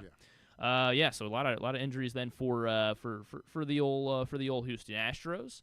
But yeah, so Naylor the first domino to fall. It begs the question: how much is O'Hearn going to be worth? Definitely teams are interested, but how much are they going to be willing? Or is there any chance the Orioles are going to get 2 top 16 prospects back for Ryan O'Hearn? Seems unlikely unless we get later into this thing and a massive bidding war does break out. John Heyman yesterday confirmed a report from Pittsburgh that the Yankees have talked to the Pirates about O'Neal Cruz. That would be a pretty blockbuster, rather blockbuster deal. And I don't know, would that make any sense at all for the Pirates to do that? Like clear issue they have depends what the Yankees no are offense. offering. Yeah. I mean, the clear issue they have is no offense. O'Neal Cruz is the one. Are they talking about him being the third base guy, or moving Volpe in the trade? Yeah, that's a good question. I guess. I mean, but he's really been Volpe playing. Back down. He's been playing. Well, Volpe's got 54 RBIs. He's not I know. The Yankees fans. But Cruz has been playing the outfield, hasn't he? Yeah, he's played center. I think. Yeah, that's mostly where he's been playing this year. I think he's mostly been playing the outfield. But I mean, obviously, we've seen the Yankees don't have any issue with putting a guy in a brand new position as soon as he comes into town with like Jazz Chisholm and anybody else. Dylan Cease, is he going to be on the move? Buster Olney first reported that on Wednesday. Toronto is supposedly very interested. Really? Interesting. The teams he pointed out were the Yankees and Red Sox. Now we can throw the Blue Jays. So all of the AL East except for the Rays and the Orioles. The Mets and Cubs all reportedly interested in Dylan Cease, which would definitely be an interesting move for the Padres, because they're 7, 8 games over 500 right now. Like, they're in the thick of it. They're literally in a playoff spot right now in the National League, but they're trying to. This is what they typically do. They try to find a way to both sell and buy at the same time. So Padres shopping Dylan Cease while also looking to probably buy both arms and bats. So we'll see what they do. Do you think Jarren Duran gets moved this deadline? Well, there's apparently the Padres and the Phillies are the 2 teams mostly connected with Jarren Duran. That's why I think O'Hearn is a possibility in Philadelphia. Maybe an O'Hearn and Kittredge to the Phillies for a couple pitching prospects. We'll see how that turns out. But Duran could definitely be in play for Philly. How about Mitch Keller? Will the Pirates find a? I think the Cubs and the Blue Jays are both in. I'd be in, much like I talked about the Dustin May idea. I agree. That's a much cheaper idea than Mitch Keller. Yes. Yes. Yeah. I mean, Keller's due like $50-some million. Yeah, but it's like, I think it's like 15, or it's like somewhere. It's like 15 next year, like 18 the year after, the 20 the year after. But he's won 4 games this year. He's on the Pirates. He doesn't get any run support. His ERA is like 3.5, though. I mean, that'd be the best. That'd be the best pitcher in the Orioles rotation. Yeah. I love Keller. I like Keller a lot too. I don't know what it seems like it would probably be a significant, more significant price. So I don't envision the Orioles making that type of move. But yeah, I would be open to Mitch Keller. That'd be Heston Kjerstad. Yeah, I'm sure they're not. People are banging down the door to get him. Yeah, get their hands on him. We can fix him. That's what everyone's saying. Number one pick. And he's a number one pick. I mean, yeah, sure, yeah. I mean, so was so many other people. Jared Kelnick, Mickey Moniak, and a bunch of other guys that panned out. Last trade deadline, little tidbit for you is that the most traded player of all time has announced his retirement this week. Jesse Chavez. He played for how many teams, Stan? 37. Close, 9. 9 teams? Yeah, 9 teams. Can you name all 9 teams that Jesse Chavez played Let's for? see. Played for the Angels. He did. The Braves. He did, yes, of course. Texas Rangers. World Series with the Braves. He did pitch for the Rangers. Arizona Diamondbacks. He did not pitch for the Arizona Diamondbacks. At least not Chicago White Sox. Not the White Sox. The Red Sox. No, the Chicago Cubs. The Chicago Cubs, yes. So that's 4 of the teams. That's 4. 4 of 9. Oakland. Yep, Oakland. Dodgers. San Diego. No San Diego. I'd be guessing at this point. Arizona? Did I say Arizona? You said Arizona, not Arizona. No. We have. Did you say Toronto? No, I did not. Toronto. Atlanta, I said. You did say Atlanta. Yes, you won the World Series with Atlanta, and then Pittsburgh and Kansas City as well. Wow. 9 teams for Jesse Chavez. Keep that in mind for the Immaculate Grid. Yeah, he's a winner there. A really fun one this week. On I think it was Monday, we had a walk-off catcher's interference. Stan. I heard about that, but I didn't read. Which game was it? It was Phillies Red Sox on Monday. They went into extras. I think it was it 2-2 so or what was 3-3? It? Bases loaded. Yes, bases loaded, and Edmundo Sosa was at the plate, and he was checking his swing, but he did go around. But then as soon as he went around, he was pointing to the catcher. He was like, "Look, I hit the mitt." And they had to actually challenge it too. So who was the catcher? Narvaez. I believe it was Narvaez. For the Red Sox. Yeah.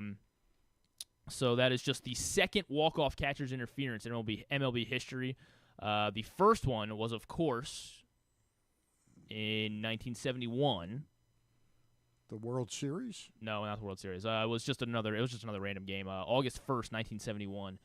The Dodgers had a walk-off catcher's interference against the Cincinnati Reds. Wow. Catching at the time, Johnny Bench. Wow. Johnny Bench. Wow. So just the second walk-off catcher's interference in MLB history as the Phillies walked off on the Red Sox earlier this week. Yeah, the things you learn on This Week in the Rest of baseball. Who, for your money, Stan? Who is the best team in baseball right now? That's an interesting question in light of the fact that the Tigers, I think, have lost 10 of 11 or 10 of 13. Got swept by Pittsburgh. I think they're 3-10 in their last 13 games. They lost to Toronto yesterday. I'm beginning to think that Toronto and Milwaukee and the Cubs are the 3 best teams in baseball right now. I think you're right. I believe record-wise, does that stand? Or I know Milwaukee and Toronto are, I think, record-wise, the top 2 right now. I mean, the Dodgers have been in the tank. Good. You know. The Blue Jays, to me, they seem incredible right now. The run that they've been on, it's amazing. It looked like a playoff game. They beat they took 3 or 2 of 3 against the Yankees this week, I think. Yeah, they took 2 of 3 from the Yankees and killed the Tigers last night. Yes, and so Wednesday night they had a comeback win against the Yankees. And it was a Wednesday night, July 23rd. It's just a random Wednesday, and it looked like a playoff atmosphere in Rogers Center. It looked unreal. 50,000 plus. Yeah. I mean, in the same deal with that Phillies Red Sox series that we just talked about. That was. I had a feeling that would be a well-attended. Yeah. For me, I would like to see Phillies Blue Jays World Series. I think that'd be the most fun right now. I think that would be. That would be a repeat of '92, right? Ooh, is that who the Blue Jays had? I think it was. But yeah, I mean, I think it's nice that we're getting a little bit of some different teams. Obviously, the Tigers have been good all year. They're not playing their best right now, but the Tigers still up there, over 60 wins right now. Or I think they have exactly 60 wins. Blue Jays, Phillies, some different. The Brewers, obviously, and the Cubs. So some different blood at the top of baseball right now. And I guess I was gonna touch on Hall of Fame weekend, but we dove into it pretty in depth with Tim Kurkjian. So I mean, do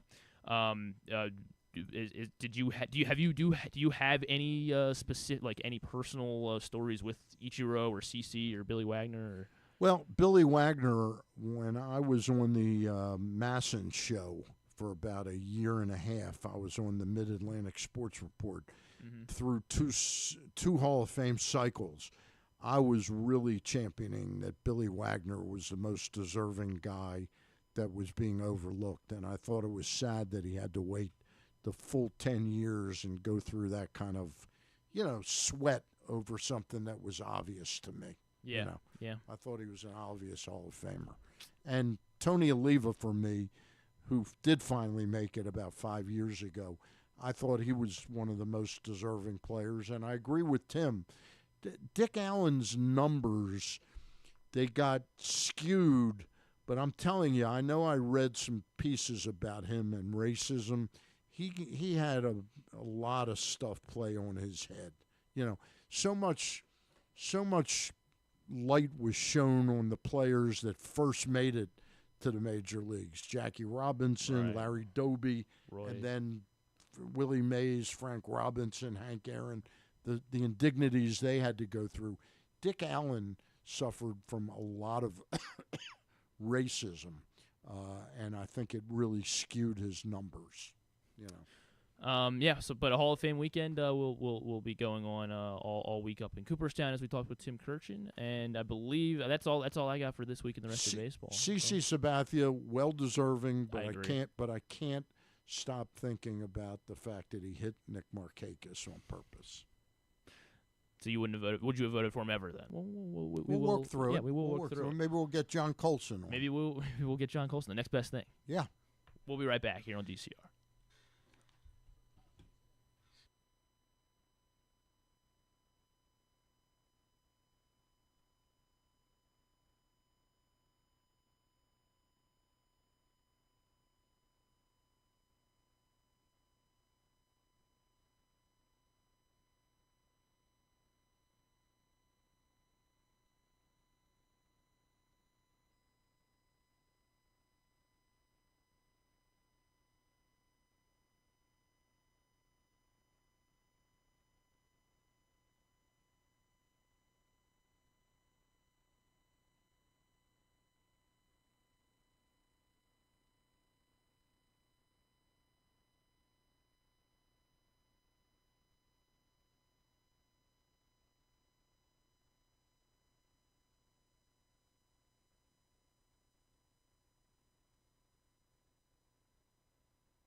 Such disrespect. Yeah, on well, the it's part true. of Drew Forrester. What else? What do you expect? What is from that Drew? supposed to be? Sarcasm? A little fun at your expense? No one's having. I'm not having fun. It's Griffin Bass. Yes. It's Griffin Bass. the distinguished. That's why Griffin we don't Bass. have Drew in the studio much anymore. Yeah, well, good. Team, and that is none other than Oriole draft pick. When I say draft pick, he was drafted back in 2021 in the collective bargaining round B, overall pick number 65 out of Southern Miss, and that is outfielder Reed Trimble. Reed, thank you for joining the Glenn Clark Radio Show. Stan the Fan and Griffin Bass here. Yes, sir. Thank you. Injuries played a significant role in what's going on with Reed Trimble's career. I mean, I'd like to think so with staying on the field, but at the same time, I don't really know where I'd be, without them. They've sort of made me who I am. I've gotten bigger, stronger after each one, and injuries are a part of the game. And unluckily for me, I've had several, but it's just my story, and I can't really do anything about it. Just when I'm out there on the field, just giving 100% every time, and just playing every game like it's my last. I wanna move on from the injuries, but can you detail us? I don't mean lengthy detail, but can you list the litany of different injuries you've had? Has it been a few hamstrings, a few hamstring issues, where dealing with that, and then 2 different shoulder surgeries. One right into after the draft, and then one in 2023, and then last year dealt with internal injury that just unlucky here and there. Can't help some things, but it happens. The hamstring problems? Do you feel that they're behind you, or is it always a little bit of a ticking time bomb for you?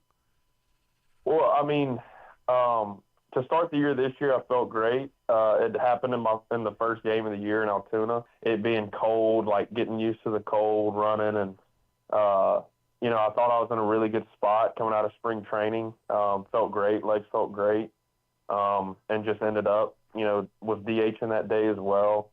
So I was cold, sitting around, not getting used to, being back in season. And, yep.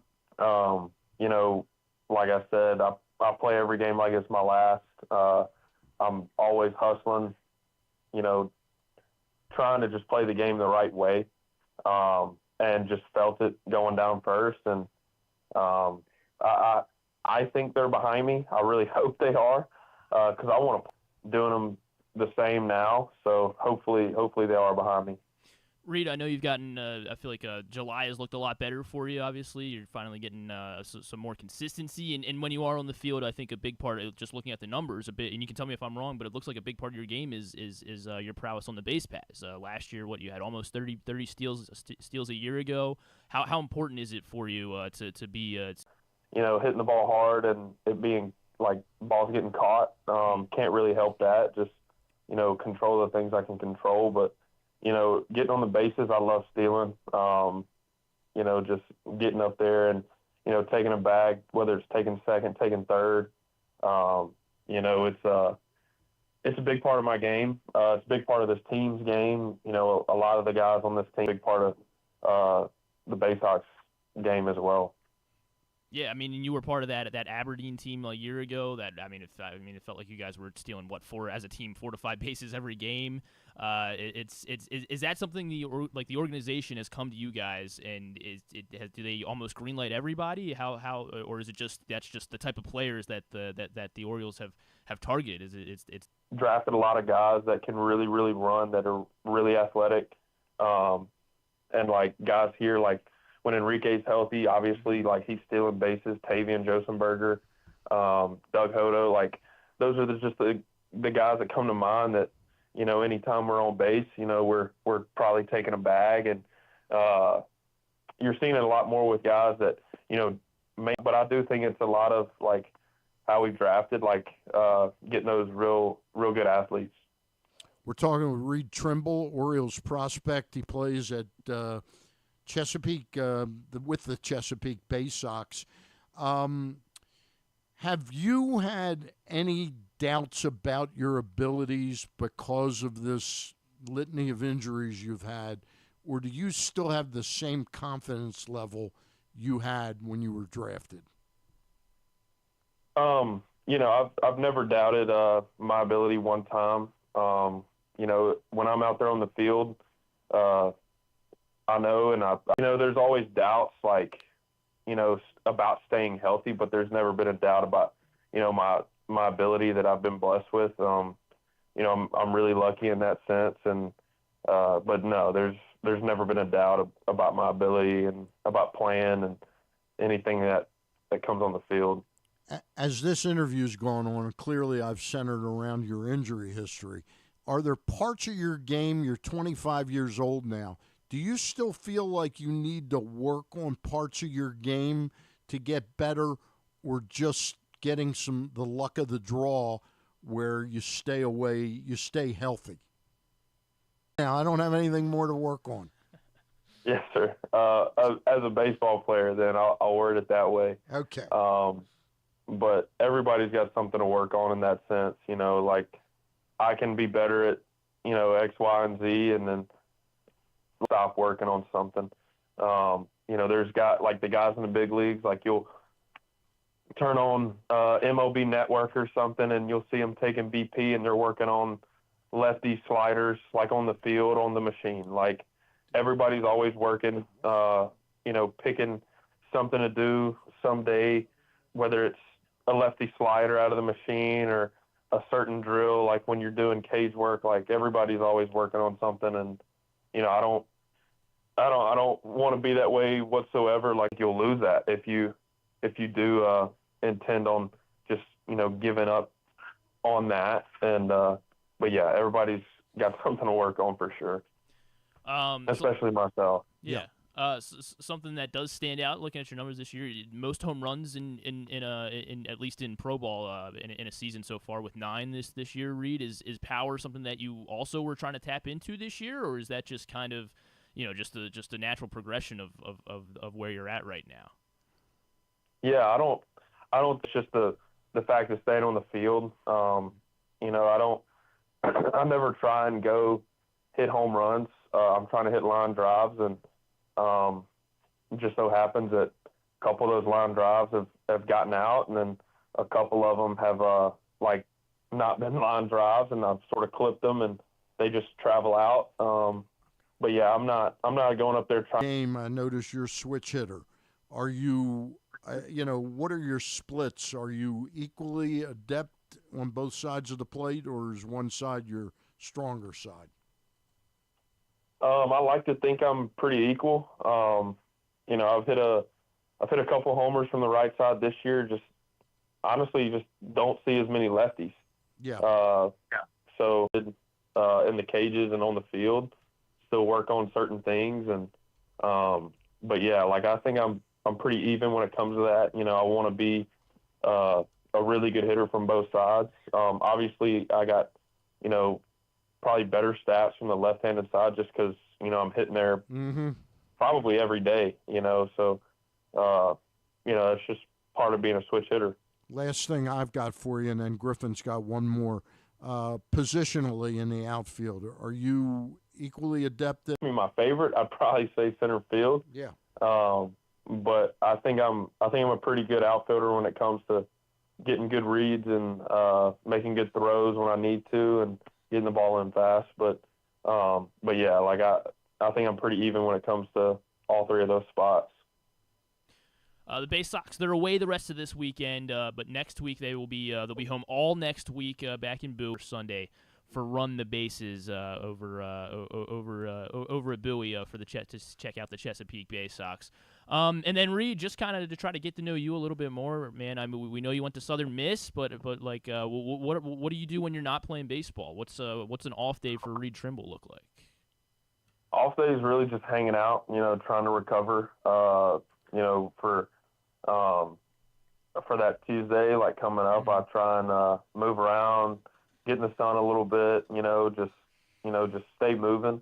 But honestly, just recovering and trying to hang out, not do too much. Gotcha. I know some guys like to sometimes go golfing or fishing, or it's always baseball focused for you. You're trying to obviously, make sure you can stay on the field and get back to work. Yep, exactly that. Got it. Yep. Got it. Hey, Reed, we wish you the best of luck at staying healthy and continued development and evolution of your game. We hope to hear you're promoted soon, and hope you have a nice career. Thank you for doing this. Thank you. Thank you. Thank y'all. I appreciate y'all having me. Thank y'all for the time. God bless. Appreciate it. You too. All right. Are we going right into Tidbit? Yes, we are. Okay. All right. We're going right into Tidbit. Reminder, you're listening to the GCR, the Glenn Clark Radio Show. Glenn is out today, traveling to Sin City, where what goes on there stays there. Before we get to Tidbit, you want to let us know, I know that you Stan, you're Stan. I'm Stan. Yeah, Stan, Yeah. Luke, and Ross, you guys got together for talk some trade. Well, we got deadline. together this past Monday. We are not doing a show this Monday. Luke and I have the Mike Loxley that's right. Media Barbecue at his home on Monday, and then Tuesday, so close to the deadline, and Ross isn't available, so we're doing something Thursday evening. Gotcha. Kind of a post-deadline. Post-deadline, probably like 7 or 8 o'clock. What are you going to talk about there? Anything?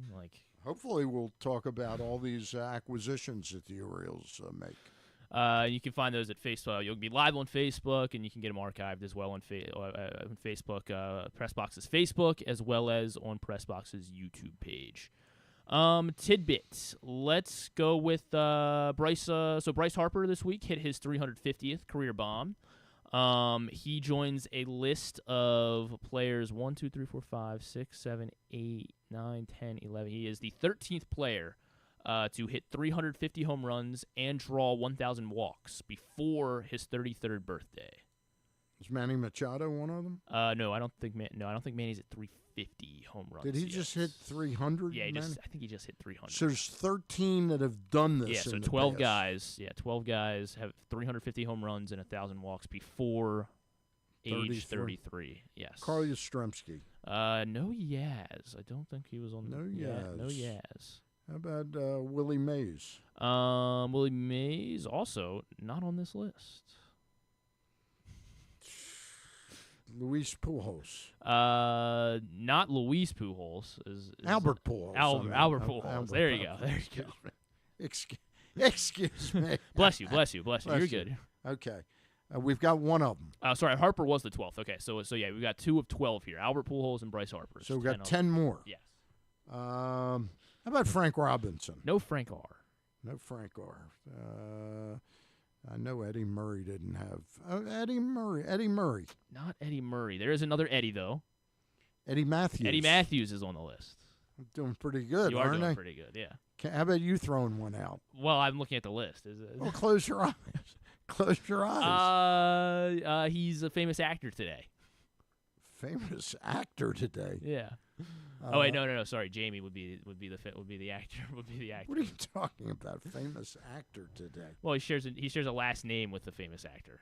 Josh Charles. No, not Josh Charles. He's an actor. A guy that played around that same time as the really old time guy like Eddie Matthews. Eddie Matthews. Eddie Matthews era. How about Hank Greenberg? No Hank Greenberg.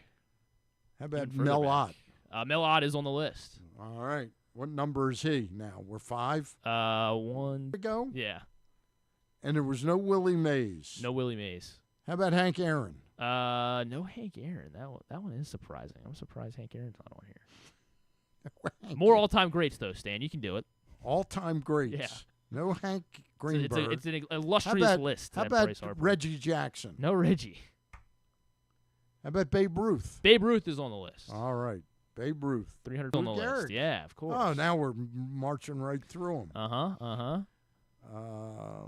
Any modern players? Yeah, there's a couple. Yeah, I mean, it's a good mix. How about Barry Bonds? Barry Bonds is on the list. All right, so now we're down to what? We need 4 more? 1, 2, 3. 8 more? 4, yeah, 5 more. 5 more. You're killing it. Is there anybody I'm trying to think of who some of the great hitters. Let's see. That guy's a Hall of Famer. That guy's a Hall. I mean, you know. Not Ted Williams. How about Harmon Killebrew? No Harmon Killebrew either. Let's see. We got a Pirate here. We got a former Oriole on the list. Ralph Kiner. Ralph Kiner. Okay. Yep. You mentioned an ex-Oriole? An ex-Oriole. Jim Tomei. Jim Tomei, of course. All right. So that's the team he's most notable for playing for. We only need 2 more. Correct, yeah. The one that I was trying to help you out with. Dave Nicholson. No, not Dave Nicholson. Let's see. He played for the Red Sox. He was born in Maryland? Is that true? Jimmy Fox. Jimmy Fox, yeah. Jimmy Fox. All right. In Sudlersville, Maryland. Then the non-Hall of Famer on the list, he was let's see, who was he most notably played for? He played the White Sox, I guess, and the Reds. Those were his 2 big teams. White Sox and the Reds. Reds. Started with the Reds. And then, I mean, the only teams that he spent more than 2 years with were the White Sox and the Reds. Really? Mm-hmm. Can't think of who. Big left-hander. Oh, Adam Dunn. Adam Dunn is on this list with Barry Bonds and Babe Ruth and Lou Gehrig and all those other all-time greats. But yeah, well done. We got that there. Was Bryce. a good tidbit. Yeah. It is an illustrious list that Bryce Harper now joins with his 350th home run. And is Machado at 300 home runs or 350? Manny Machado. I think he's too old. Although no, he turned 33 like 3 weeks ago. Maybe So- you read the thing was the question. Did No, you I didn't. come up with the question? Sarah or- Lang. This is courtesy of Sarah Langs. Okay. I think maybe I'm guessing Maybe Manny just doesn't have the walks. I guess that has Okay. to be it. All right, but we'll go ahead and get we'll go ahead and do tubular now, Stan. A tubular, I meant. Yeah. I meant tubular. They both have T's in them. That's true. Okay, everybody, it's going to be quick today. What was the main focus today, Coach? That's the best players in the world. It's going to be an amazing tournament. Tournament? Yeah, the BMW Championship at Caves Valley. What are you guys talking about?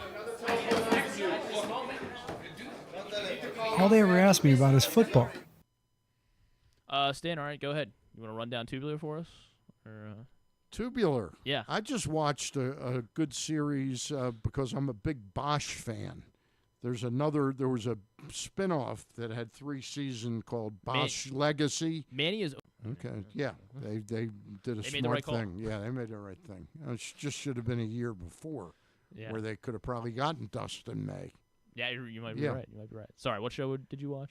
Duster? Is that no? No, Duster was very good though. I enjoyed Duster a great deal. But this was on Amazon. It's another Bosch spinoff, not Bosch Legacy, which had 3 seasons. This is called Ballard. Ballard. Starring Maggie Q. Oh, I don't think I'm familiar with this. And it's a spinoff, and 10 episodes, and they flew by very well. And it's another Michael Connolly who has written all the Lincoln Lawyer books. Gotcha. And the Bosch books, and this is Ballard. Ballard is on Prime Video. Prime Video. All right. Amazon It's got Prime. the Stan the Fan stamp of approval. I liked it. The I mean, Stan. it's not where Bosch was, but if you think back to Bosch's first year, they do spend a fair amount of time in developing the character, so you know the character. So it's not Bosch. Gotcha. But maybe the second year will be Okay. more All right. Bosch. But you're I'd bought give in. it a though. thumb. You're bought in. I'm though. bought in. Okay. All right. Good to know. Good to know. Yeah. Ballard on Prime from Then Stan I the Fan. watched a Netflix 6-part like a limited series called Untamed with one of my favorite actors, Eric Bana. Oh. Not as good. Not as good? Not as good, That but one I does enjoy not- Sam Neill. Yeah. Yeah. All right. Sports-wise, the Orioles, they play baseball tonight. They'll try to make it 2 in a row, I guess. Kyle Freeland going for the Rockies against Dean Kramer. So that one's at 7 on Masson tonight. Is tonight Floppy Hat night? Tonight is Floppy Hat giveaway night. Yeah, All I think right. I'm going to try to make my way out and make sure I get get that old floppy hat, because obviously I need it. You know, it's not a want, it's a need. Are you related to David Rubenstein? No, I'm not. Okay. But also, you know, no one's gonna be at the ballpark now, so because the team's no good. So that that opens up. Not on floppy hat night. We'll see. I'm not. I you know, I expect the. I think they'll have 25,000 tonight. That I mean, yeah, but that's not good for a Friday. No, not great. Not great. The PLL's back. They're out in Salt Lake City, I believe, this week. The Whipsnakes? The Redwoods and the Archers play at 8. The Whipsnakes play the New York Atlas. How's my Whipsnake? It's pretty good. It's pretty good. I want you to give me the actual snake. There you go. Whips play at 10:30, so a late one tonight. So you can make a nice doubleheader out of it. The Orioles and Rockies. You can probably take a nap, actually, after the Orioles Rockies, and then get up. I can take that game B on ESPN. ESPN Plus. Sorry, thank you. ESPN Plus will be Redwoods Archers at 8. Whips Atlas at 10:30. Masson 2. Copa America continues. It looks like I'm going to be consuming the. Do you want to help me out, Stan? Whenever I have to do this, I'm going to have to eat 3 coleslaw popsicles. Who makes the coleslaw popsicles? It's a good question. So there's there's like a little grocery store. Since I get to pick now, and you have to consume 3 popsicles. Yeah. So do you have to make sort of and then you the just sticks? pour in? Yeah. And I just got to put a stick in, and somebody recently did it. Yeah, I think I read something like that. Yes, but you basically let Glenn bully you into. Well, I didn't think I was going to lose. The way the Copa and the Euro worked, it was like there's an uneven number of teams, so 2 people had to get 4 teams. He gave me the 4 worst teams. Right. So there's the 8 of us. KZ's in it. Kyle Ottenheimer. It was me or Kyle was supposed to lose, and Kyle got Brazil, and I got like Paraguay and Peru. So, yeah. Are you obligated to do these silly, stupid things? Well, I guess, what should I just, I should. They say it was dog poop.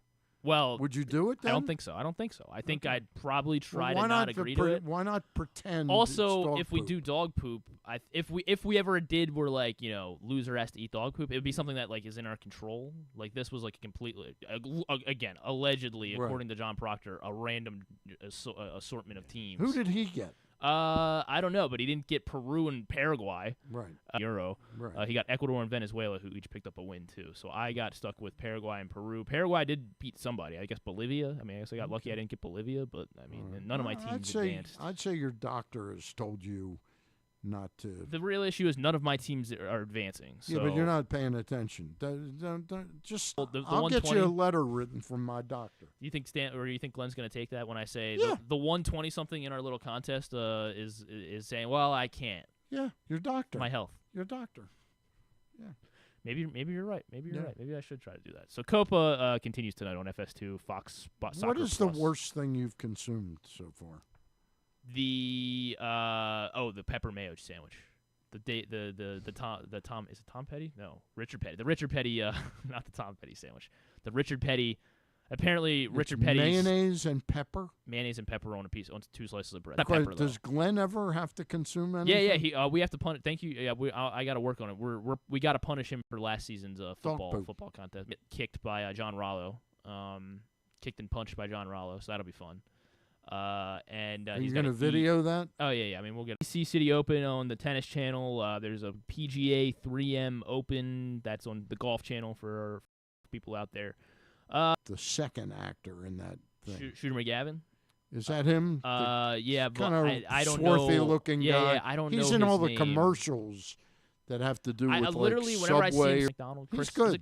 He's good. I think it's Christopher McDonald. Yeah. He's good. Glenn is absolutely too. Yeah. But baseball and the PLL. That is not the 4:00 game. Are they gonna still be wearing the orange? Couldn't agree with you more. That'll be on MLB Network again at 1:30, right when the Orioles and the rest of baseball starts playing at the same exact time. Probably, you want the reason? Go. They've got a lot of older players that like to drink the night before, and they probably want to give them. They probably want to give 12:30 is not enough time. And it's also they want to wait until the maximum heat hits, so you sit in there. Yeah. They got it all. You're right. They got it all figured out. What are we questioning? And they don't care. The players are in the shade. They've got a nice covered stage, and The peons are out in the 95-degree heat. You're right. You're right. That's why. Yeah. That's why. Well, I'm glad you're here because Yeah. you were able to clear that up. Yep. Thank you, Stan. We got everything. Go to GlennClarkRadio.com if you want the rest of Tubular. All right. Archives? Yeah. Show Big up on there. thank you to everybody. Reed Trimble. Peter Schmuck. Tim Kurkjian. And Cordell Woodland. But we'll get all that up in the greatest hit section of the archive. Nailed it. Big shout out to all of our sponsors as well. Game Day Men's Health, County Sports Zone, biotoyota.com. And no mention of DUKE.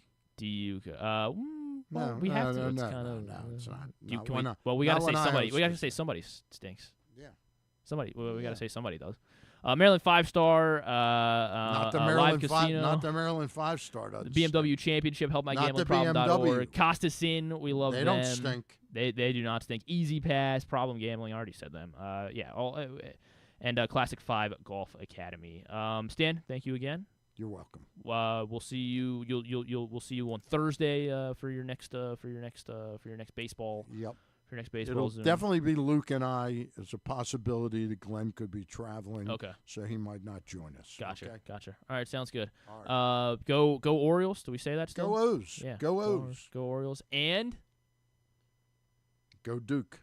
No. Go We're not Terps. saying that. Okay. Go Terps. Okay. We can say go Terps. Let's be positive. Go Terps. Go Terps.